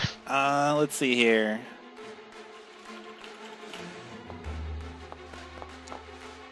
Cool. Yeah, same as last time. it's another suitable sized rock. Alright, we're not gonna put my dex so I'm not because she's not throwing it this time. It's just drop. Hey, Let's yikes! seeing all those dice roll. That's so fun. Let's see here. Good work. the zombie has a sickening splorch sound as another boulder from the sky drops and smites this husk-like zombie. Well done, Zil. And then she's gonna scrabble over here-ish. Okay. I'm not getting in the cloud though. Stand away from that shit. Probably a good idea. Let's see here. I think at this point, everyone is out of immediate danger. You guys can mop this up. Yeah. And you just dispatch the remaining wanderer.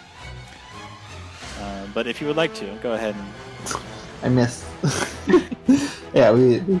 Okay. But Fire. yeah, And then you guys managed to pull yourself together now that the other one is suitably restrained and the threat is dealt with, and you dispatch the remaining zombie, and you kill him until he dies from it. Uh-huh. No way. People die when they're killed? Not these Not in Khorzaire. Not not here. in Khorzaire. Actually, no. All right. As you all collect yourselves, after a certain amount of time of making sure everyone's hurts are nursed, the web spell and the smoke cloud disperse, revealing the way and the path forward. Chuman returns to you guys, coughs, and then also drops to another knee. He is definitely back among the living, but he doesn't look so good. Zoaz is going to run over, sheath his scimitar, and try to patch up the worst of it with medicine. Sure. Roll, you already know. Alright. Yeah. He's definitely not in danger of bleeding out or death by blood loss or death by whatever smoke, whatever's going on. He also looks presentable now. He's still not great. Yeah, but like in a state where he could, be healthy enough until we can get him more specialized medical attention. Correct. Cool. Also, with your medicine check, you identified just that. He needs specialized medical attention, especially after from tussling with a unique kind of wanderer that is undocumented until you saw it just now and confirmed those confirmed those ghost stories.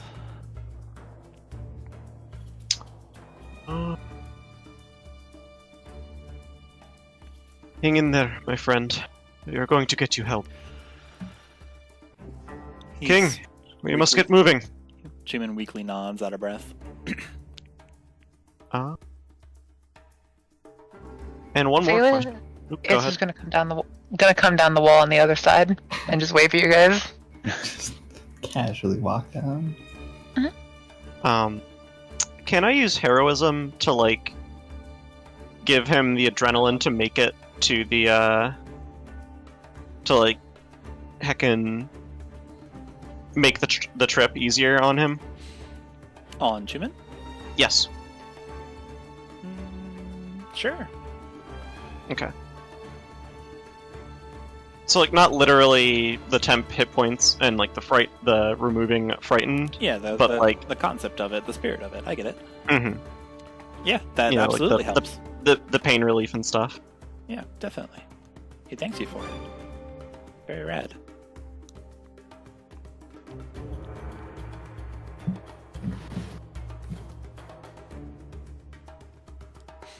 Okay. Anybody else cleaning up? Yeah, Makayla would go up to the two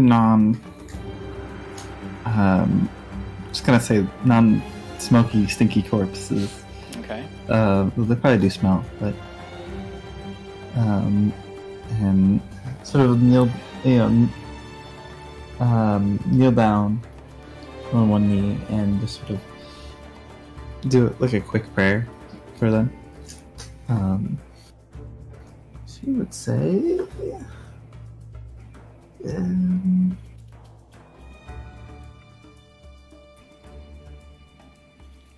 sorry, just had to look through notes real quick.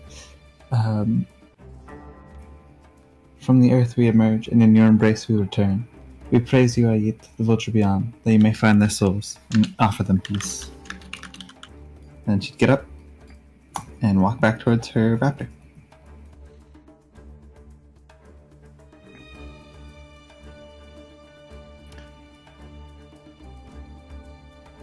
Speaking of raptors, the climbing raptor makes its confused way to Xalia, and then offers you a ride down.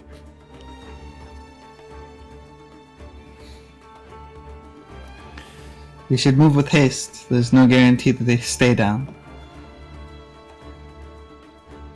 Sorry, stay down for long. Zoaz frowns a bit.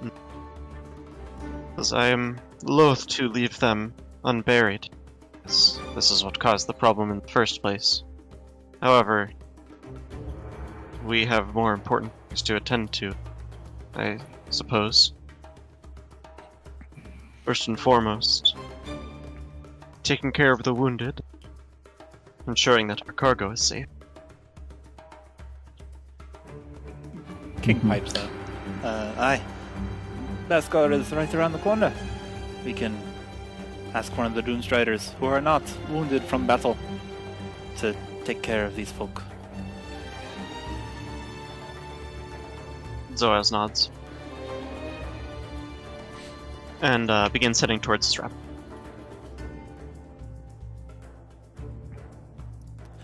All right. You'll depart, or does anyone have anything else to do? Can Twig take the dagger that was knocked away earlier in the fight into one of the rocks? Give me a survival check. Survival. Yeah. During the time that everyone is praying for the Wanderers and identifying what needs to happen, you scrutinize the area and manage to find a peculiar-looking dagger. It is just a regular cutter. It is a straight blade with a curve, kind of like a D-shaped blade. It is very, very plain. The handle is plain, white marble.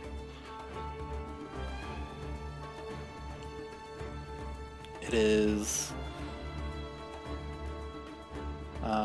not shiny. It's not clean by any means. But yeah, you can put Wanderer's Dagger in your inventory. Okay.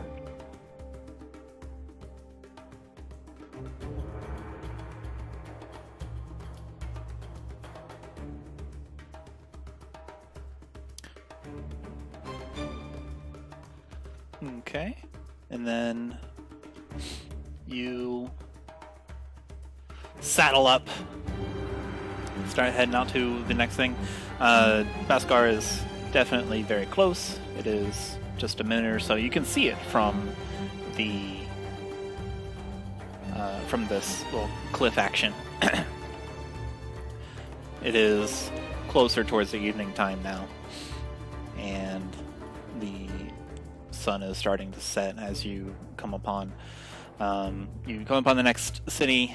An orange glow. Let's see here, and the music changes actually. Coming upon the next city, an orange glow covers the tops of buildings and Sparker equipment as the sun sinks in the sky.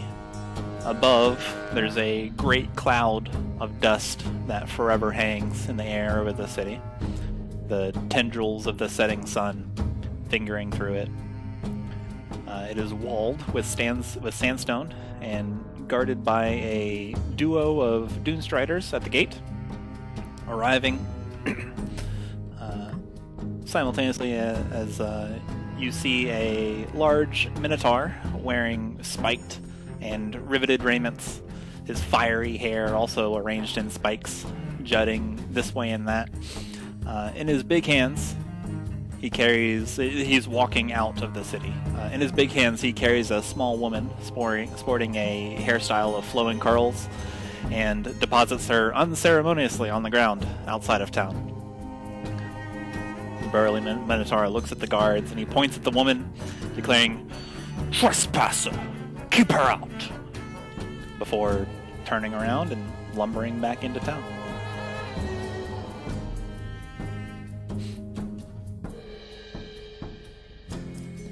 You'll ride up, and this lady has gotten up. She's dusting herself off. She looks up at you. The Dunestriders also look up at you. The woman smiles. The Dunestriders have their stoic look.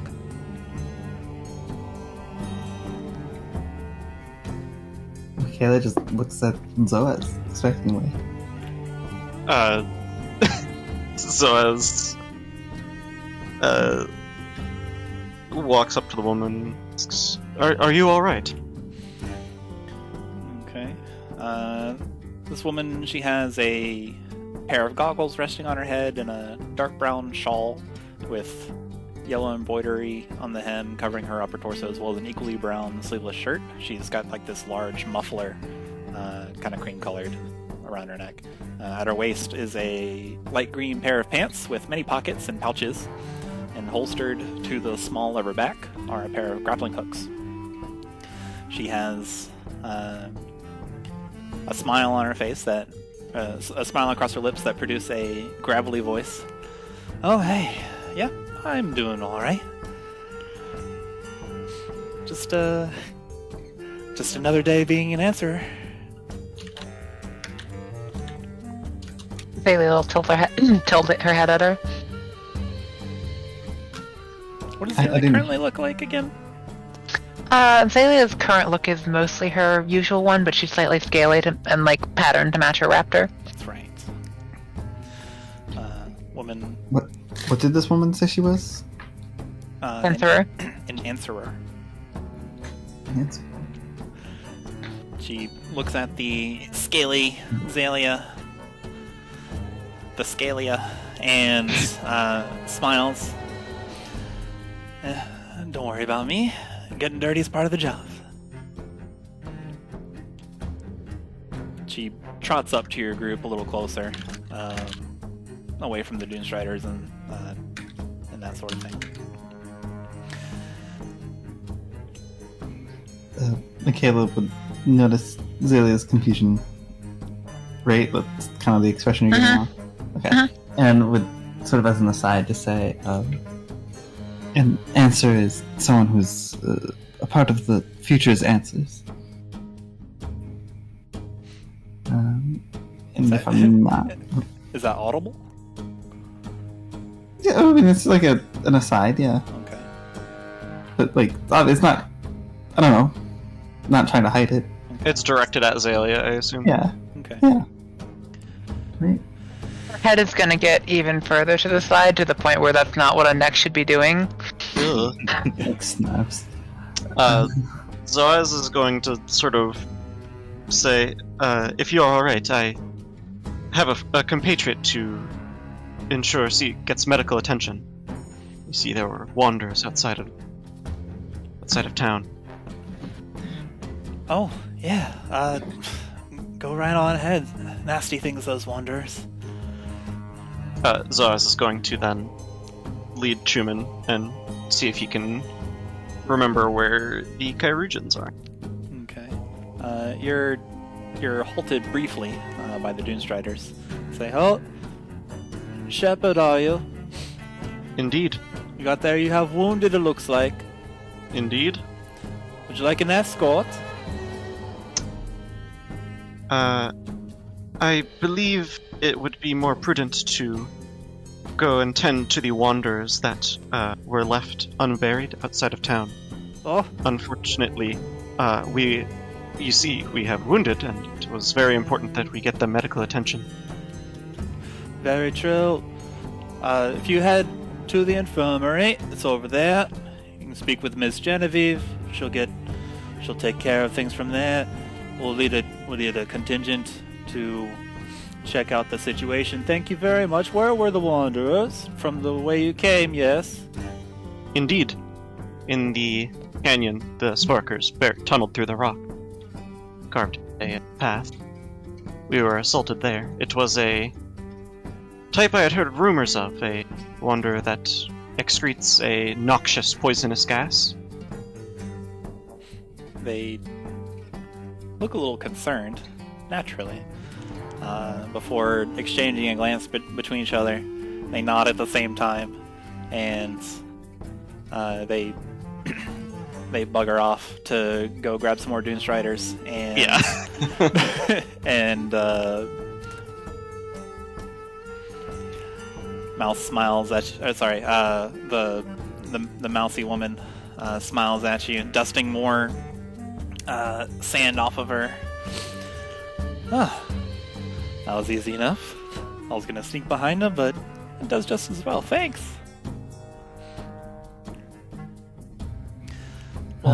Those frowns. And then is going to take Chuman over to the infirmary before getting into this. Okay, Makayla would respond to Xalia's kind of uncanny valley head tilt at this point. Her neck is at like 90 degrees. Of course. Okay.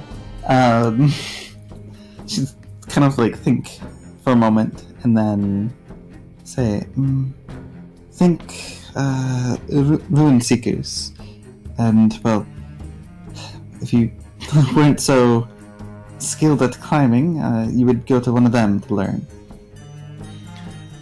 And the blinks a little bit and then nods. That's right. Heard of us, have you? We're the sanctioning group across the continent of Khorzaire. And, well, me, myself, I pride myself on getting where I need to be. And inside Baskar is where I need to be.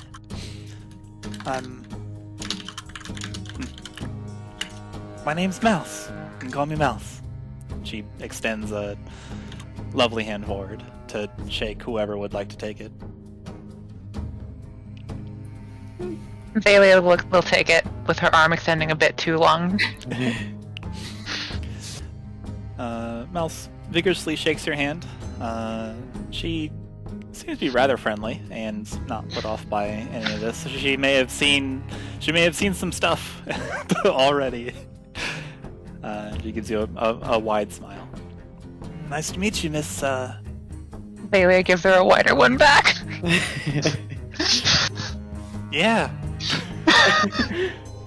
She goes by Xalia and Makayla. Xalia does her little canned greeting again, as she did at the very start of the campaign. Wandering over Minor. to Xalia. Oh, that's pretty fancy. I could do... Well, I can't do that, but that's pretty cool. But, hey, you cleared the doorway for me, so I'm gonna head back in before they come back and prevent me from, waltzing back in, so long for now. If we meet again, just holler and we'll go out for drinks or do something cool. What? Do tell, what is your intention? Why do you need to sneak past these guards? Well, this town's a mining town, you see. Some of the places are blocked off to normal people, but they won't listen to me when I say I'm not normal people. So I gotta sneak in. Toka, the Minotaur that just deposited me out here, found me. But too bad for him. I don't know how to take no for an answer.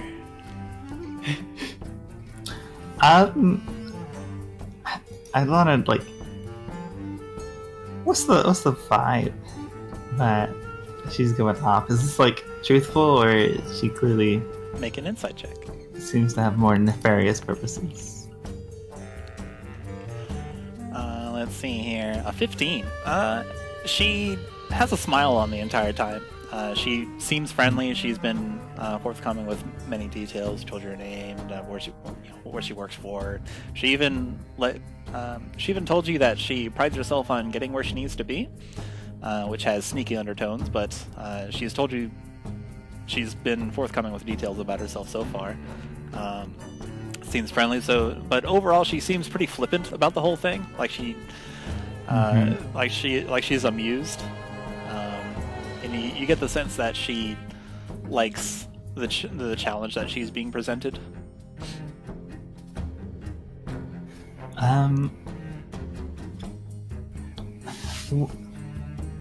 What is the sense of what her intents are exactly?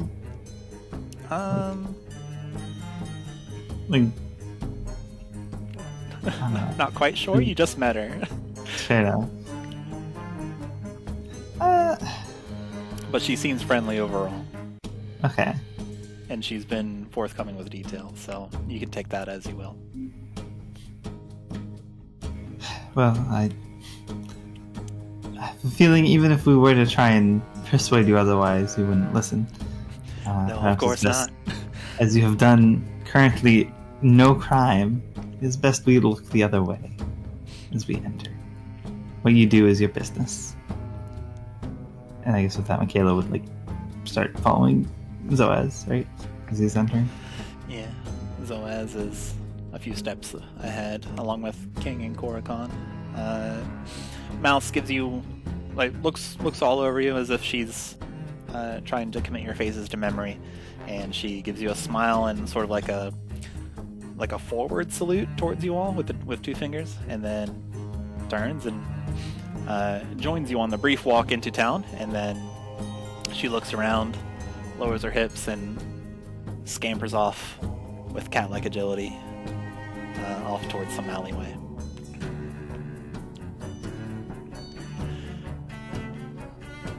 She seemed like an interesting sort.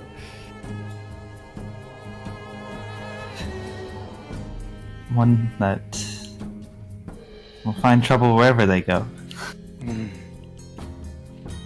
Most of it from their own actions.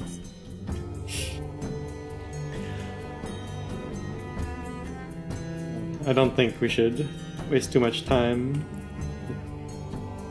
Zoaz is already dragging Chuman over to the infirmary. Yeah, I want to go see Chuman. Alright, you all keep pace with Zoaz, and walking past the gates. Oh. Walking past the gates, you can now see the city properly. The city is built on top of a yawning crevice that spirals down into the rock. Concentric circles of a grandiose strip mining operation delves ever deeper into the crust of Khorzaire, searching for answers and treasures. Bridges crisscross at all levels of the city, connecting the different wards of the establishment. There you can see that there are buildings and other structures even deeper as the city goes downward, as much as there are structures around the gap. You can hear the sounds of hoodlum children, metal tools clanging against rock, sparkers shooting lightning at random relics. You can hear cursing miners rise up to become a unique din that can only be heard in the dusty spiral.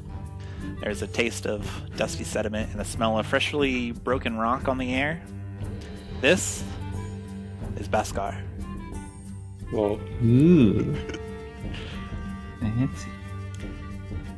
Many buildings are arranged in a grid before you. Homes, facilities or otherwise, all obscured by a slight haze that the locals have surely tuned out. Braziers of light are everywhere. There are flames dancing on the edges of paths, between alleyways, and along bridges to guide people along their way. Zoaz, you know where you can find the infirmary easily enough. You have been here quite a few times, and you know where it is. It is a building made part from wood, part from stone. There's overall a dark brown mahogany color. It's got a little bell on the front when you open the door. Ding ding ding. Not that Makayla cares that much, but out of my curiosity, where exactly is our cargo currently that we're trying to sell? Got it. Okay.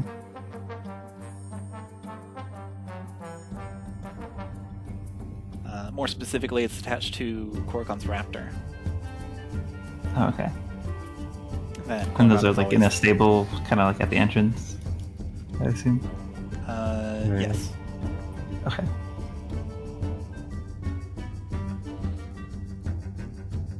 No, we just left it outside. Yeah. We kind of just did. Apparently.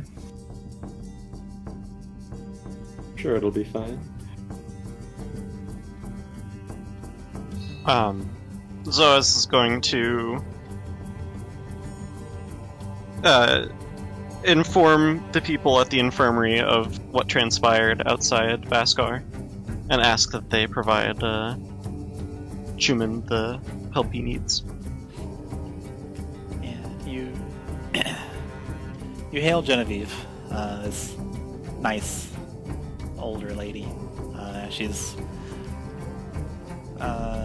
She's cloaked in typical nurse garb, white in color with platinum trim.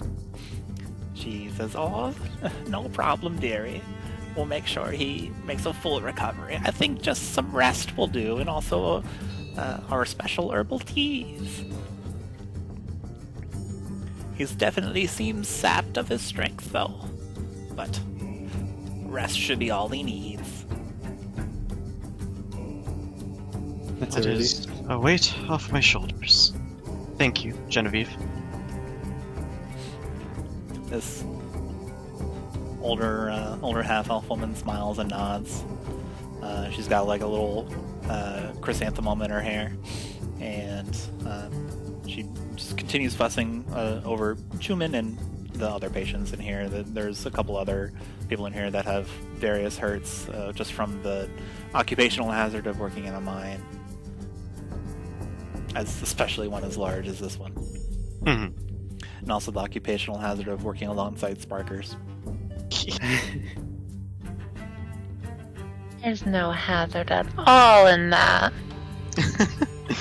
Didn't they give Twig rocket-powered roller skates? Yeah. What about it? No. Yeah. What about it? No hazards. Okay. Mhm. If I recall, Rizbiff said they were perfectly safe. So Oh, you're right. Okay. You exit the infirmary. What would you like to do?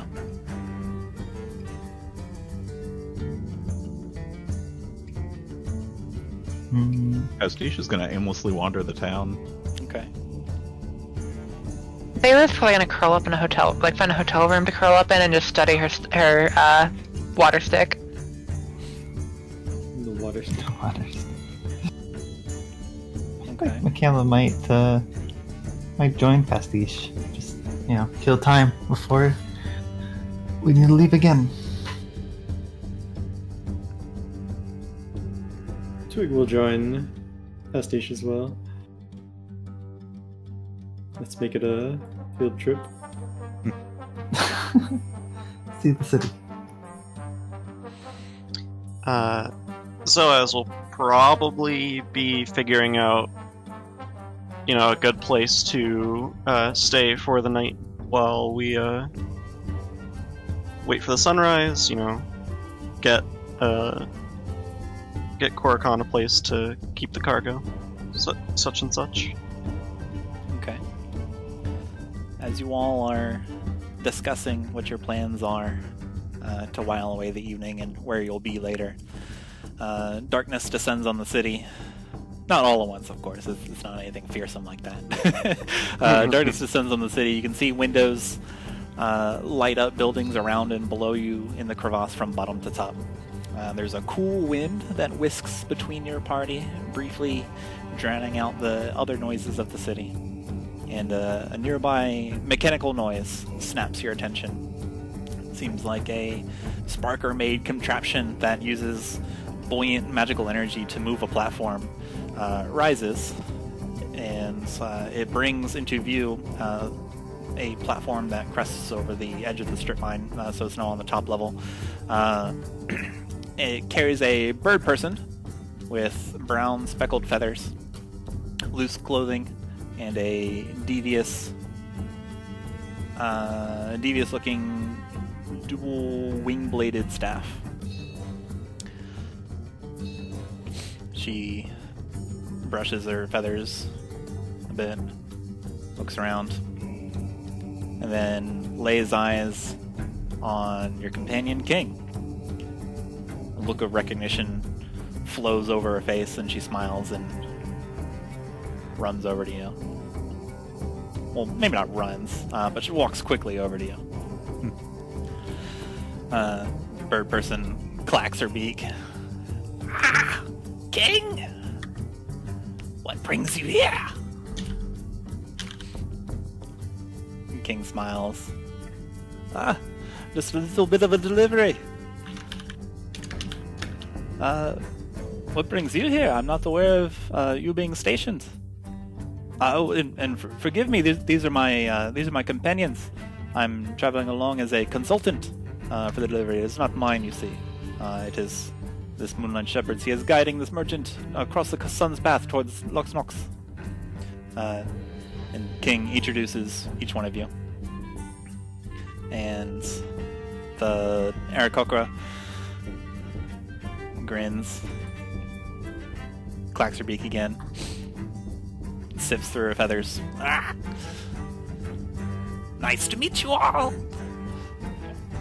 I am Yai. Yai Vasarako. I am current captain of Hollandaise Doomstriders. Yeah. She squawks at the end of each sentence. I'm doing a poor job, but she squawks at the end of each sentence. She overall sounds like a bird squawking. No way. It's true. You see it right before you. Your previous disbelief at how she would speak is dashed as she does so right before you. King, come, and you all.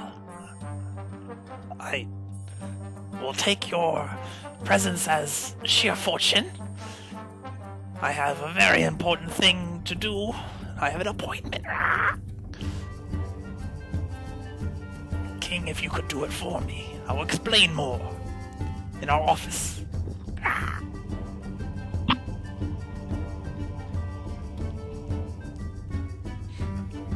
And King looks at you all, shrugs, and gives you all like a beckoning wave. Well, let's. Yai and I, naturally, we trained together. She's certainly trustworthy. She says something is important, it's important. And of course, being the captain of the Doomstriders on this side of the continent. Important. And he lowers his voice. Also wouldn't hurt making a friend of such, of some importance as well.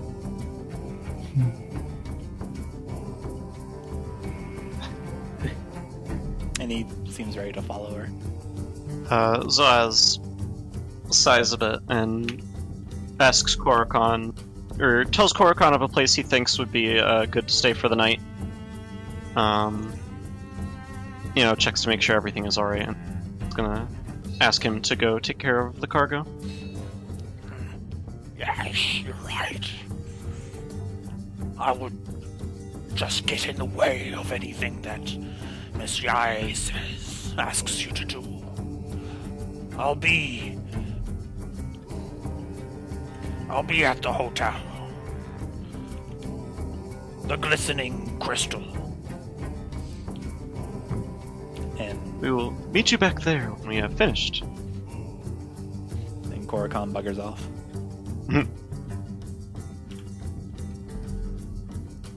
I did not mean to imply that he was going to be in the way, I just figured...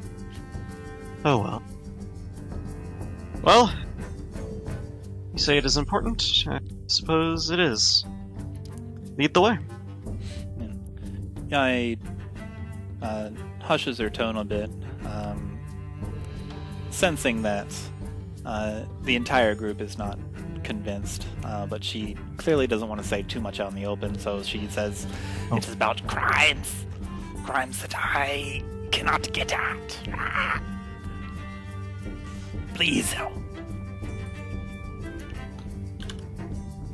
Oh, I wasn't sure if we were actually there. I thought we were just wandering. Sorry. No, it's before you guys shuffled off. Got it. More or less outside the infirmary.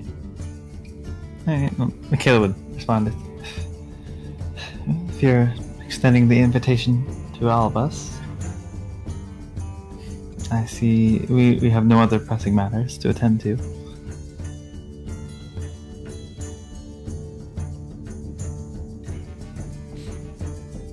Alright. Come with me. Scrap. And she leads you to the Doomstrider barracks here in Baskar. And many Doomstriders are here. Their toned body is on display, wearing their normal Hollandaise headgear, the depiction of the hawk, as the Aarakocra, Kestrel Aarakocra leads you through a couple of rooms. You can see like a couple desks where Doomstriders are writing reports. There's many weapons laid up against the wall, hung on racks. There's some shields bearing a wing as the emblem. Various different colors, but all of them, even though there's many different colors, technically all of them are shades of gold and brown. So it's a little bit jarring going into this office compared to something like Tenuto or even just outside Baskar. She brings you into her office, the studio, and bids you, "Please sit." Zoaz takes a seat. Okay. And there is, let's see here. She places out some small refreshments, just as party favors. So, like, there's some bread and some wine placed out, and then she turns away for a moment, staring at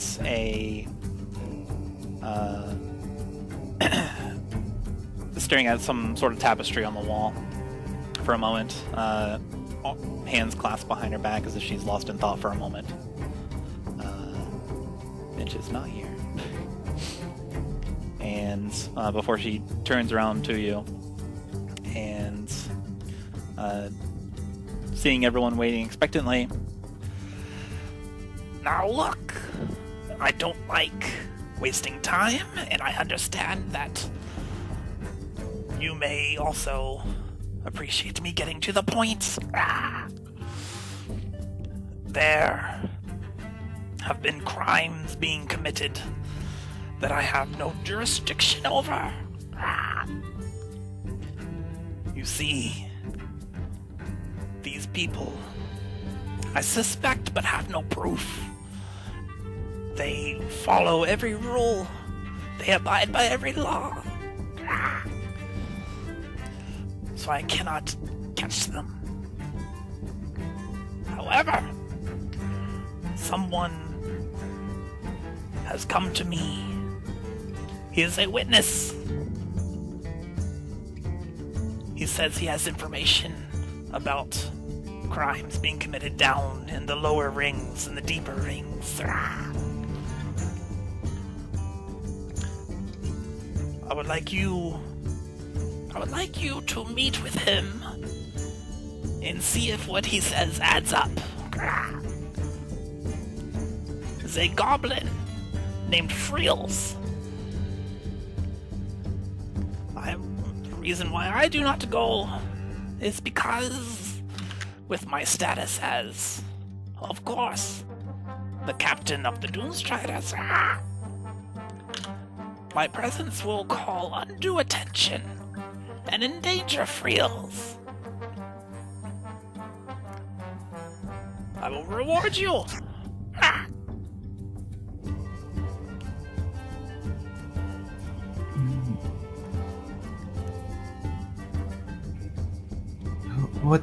What exactly are these hidden criminals convicted of? Or rather, do you think they are convicted of? Yae will nod at you and acknowledge your question, and then go to the door that you entered through, open it for a moment. She appears to be scanning with her bird's eye vision, closes it, and then walks back to her previous spot. There is something going on, and we believe it to be... I'm loath to label it without proof, but... it is a series of kidnappings. Men, women, children, all taken, but they do so under the guise of drafting labor for the mines. They're within all rules and consent to all checks, so I cannot I cannot put a stop to this. The laws of Hollandaise protect them. And I hate it all. My idea is, since you are unaffiliated, perhaps you can do what I cannot.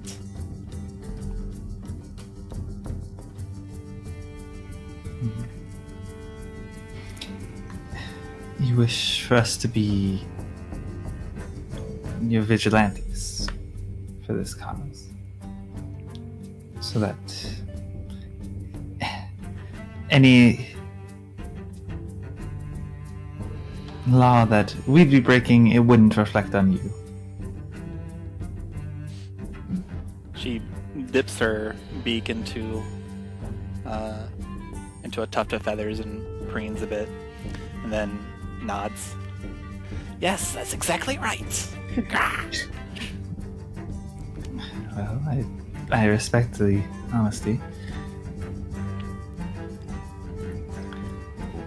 What do you think these people do with these kidnapped people? That I do not immediately know. I have my guesses. Friels was supposed to tell me. He apparently has knowledge of this. Each sentence is punctuated by a squawk. Of course. My guess is that they are under the guise of some sort of indentured servitude working in the mines.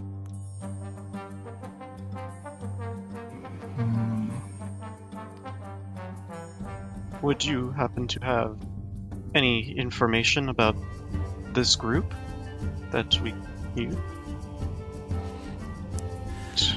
Yes, do you have any suspects? Prudent to know what we are getting into I if have, we take this job. She nods at you. Indeed, I have many suspects, but no proof. I suspect one of the noble houses. They are here commissioned by a merchant prince of Durlusk to do particular mining. I suspect the Sparkers. Perhaps some of them are malicious in their ways and they have been overcome by their greed. Or it might be an entirely different, an unknown party. You see why Friels' information is so important.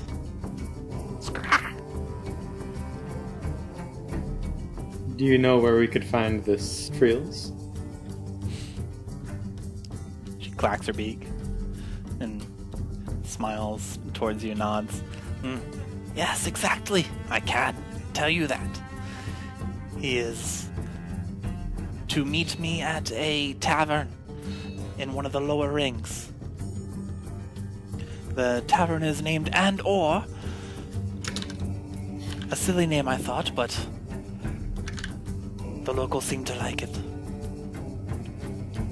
Is it with 2 R's? It doesn't matter.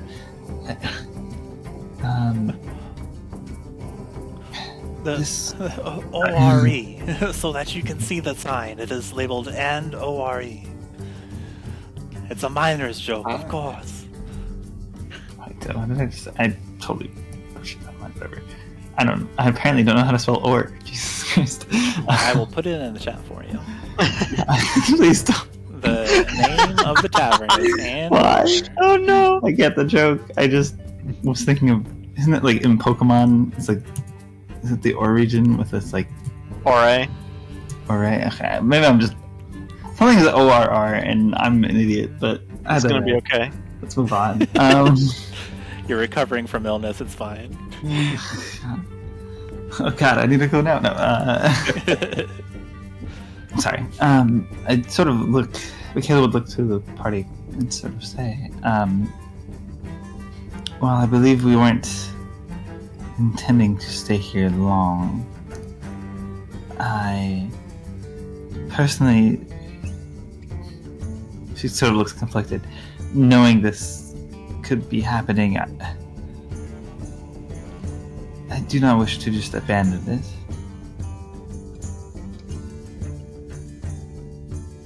Well, I suppose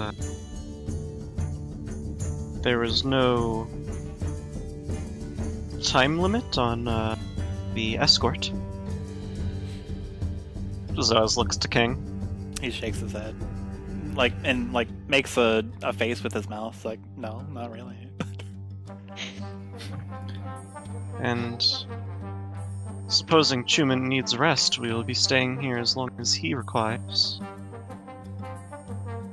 Well, it can't hurt to at least take care of finding this Friels and delivering the information from him to Yai.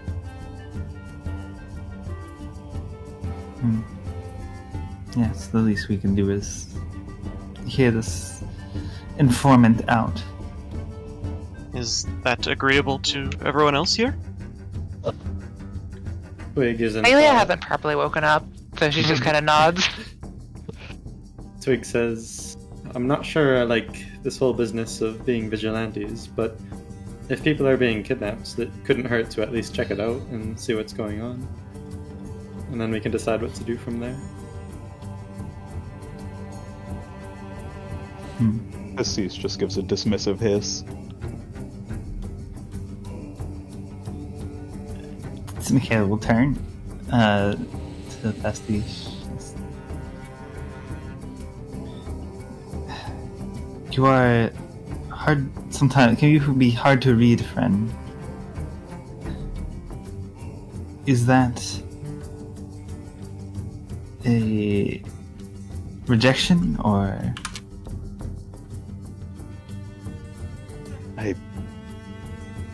I believe the bird is paranoid, but if I am wrong, it would be remiss of me to ignore it.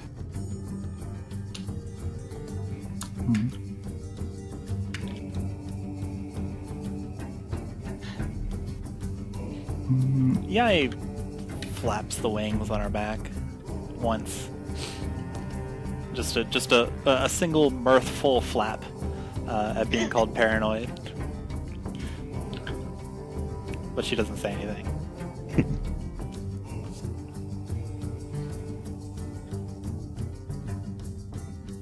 In that case, when were you supposed to meet this Friels? I was actually on my way. I was making a stop here at headquarters and then heading to Andor in an hour. Squaw.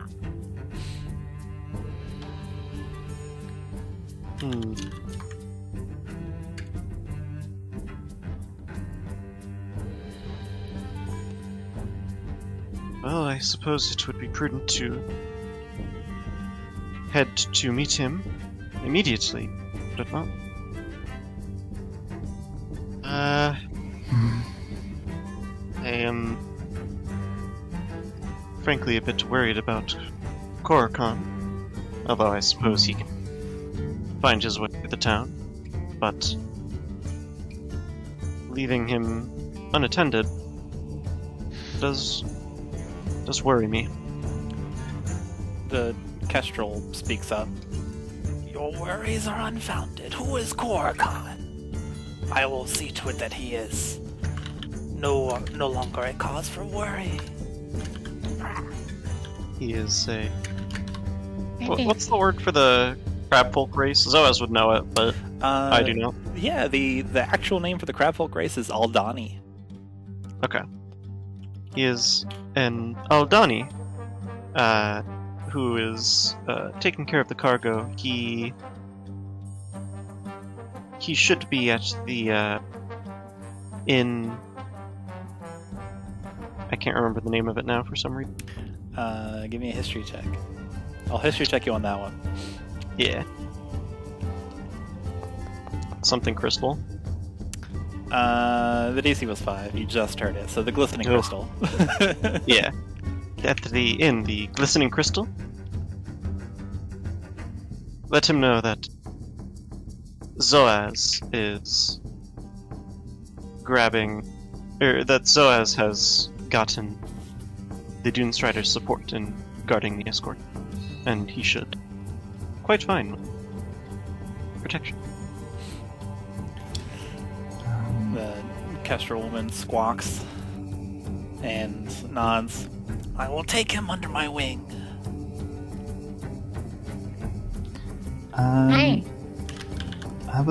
Is there any sort of sense that he is like withholding information at all? Make an insight check. Will do.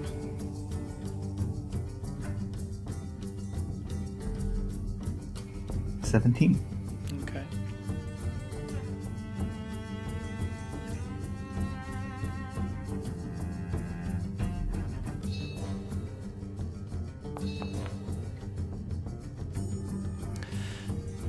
You can sense that, even with as much detail that she has already given, you can sense that she's holding something back, but you're not quite sure what it is or what it may be about. She's been very true to her opening statement. She doesn't like wasting time. She's immediately given you a flurry of details. But like there's a lingering sense of and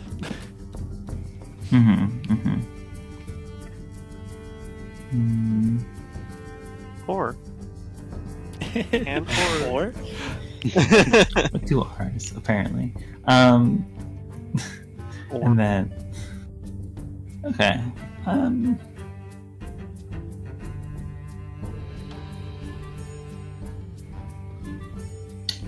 Okay, let's not focus. Zoaz will take a sip of water, dust himself off a bit, and stand up. Say, thank you for the information and the protection. I suppose unless there's any other information you wish to give us, we will be off. You are welcome. There is more information I would like to give you. There, on the table, and she gestures towards a couple of pouches that have previously been sitting behind some wine glasses that were just innocuous, so you didn't notice them until now. I have arranged payment. I was going to pay you now, and also upon completion of the task. In each of those pouches, you will find 50 gold, and she seems to be thinking. You can see her hawk eyes darting across the floor.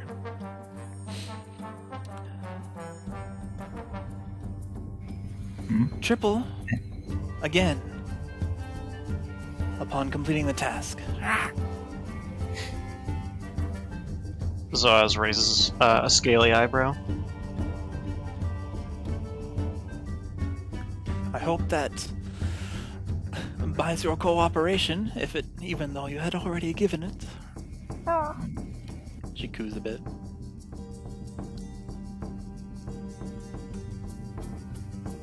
Zoaz takes 1 pouch. Add 50 gold to your inventory. Already on it. Hey!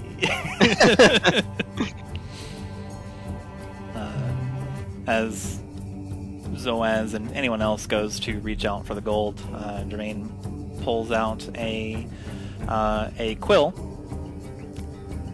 Twig, it is notably of a different color from her own feathers. And she begins writing on a parchment, and she presents it to Zoaz, who has been cooperative so far, and she explains that this writ, you may use it. It is a writ of authority for the bearers to conduct official duties of the Doomstriders under my authority, Yae Vasarako. people will respect this writ. Perhaps sometimes grudgingly.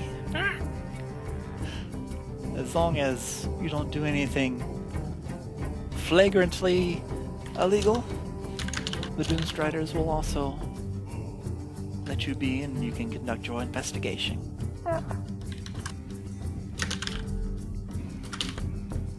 Makayla kind of scoffs at what she says. Flagrantly illegal. Like investigating a theoretically perfectly legal mining operation. She says under her breath. Okay. But before we go, we are obviously not natives of this city. Is there anything you would warn us of before we were to head off?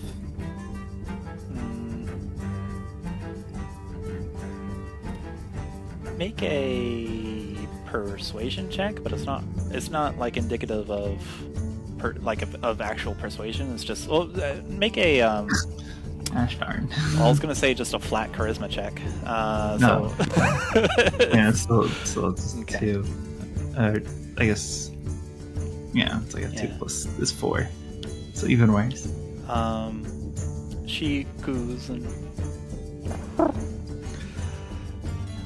I do not know what to warn you of other than simply give you a warning. For the same reason that I am asking you to appear in my stead, my presence will call a certain amount of attention and endanger fields from what I do not know. Just be wary. Certainly, there are eyes, there are ears.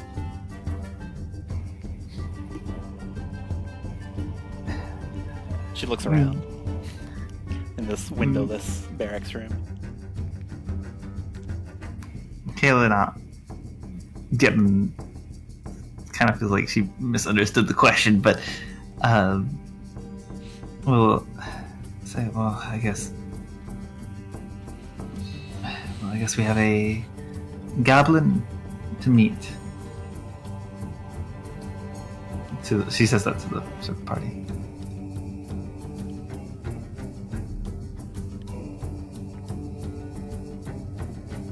Indeed.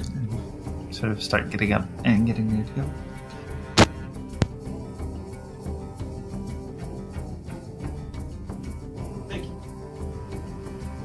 Okay, so what are we doing? Makayla is leaving. Is everyone else also leaving? Twig is going to take one of the pouches of gold and then just say to Yai, we'll see what we can do, and start leaving as well. Okay. Everyone can add 50 gold to their inventory.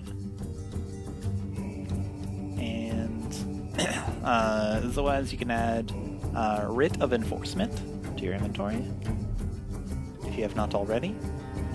And as everyone stands up to leave, Yai caws and says, King, you stay. I would like to talk to you. And King gives the lizard man, Mr. Ituusk,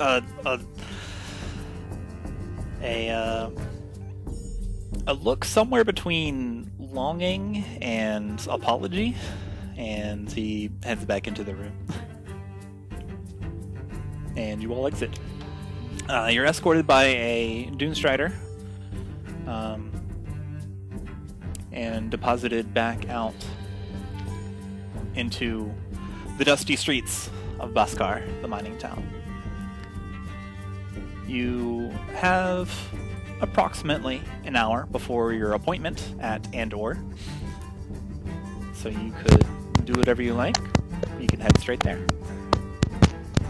But no matter what, that's where we're going to end tonight's session. Nice.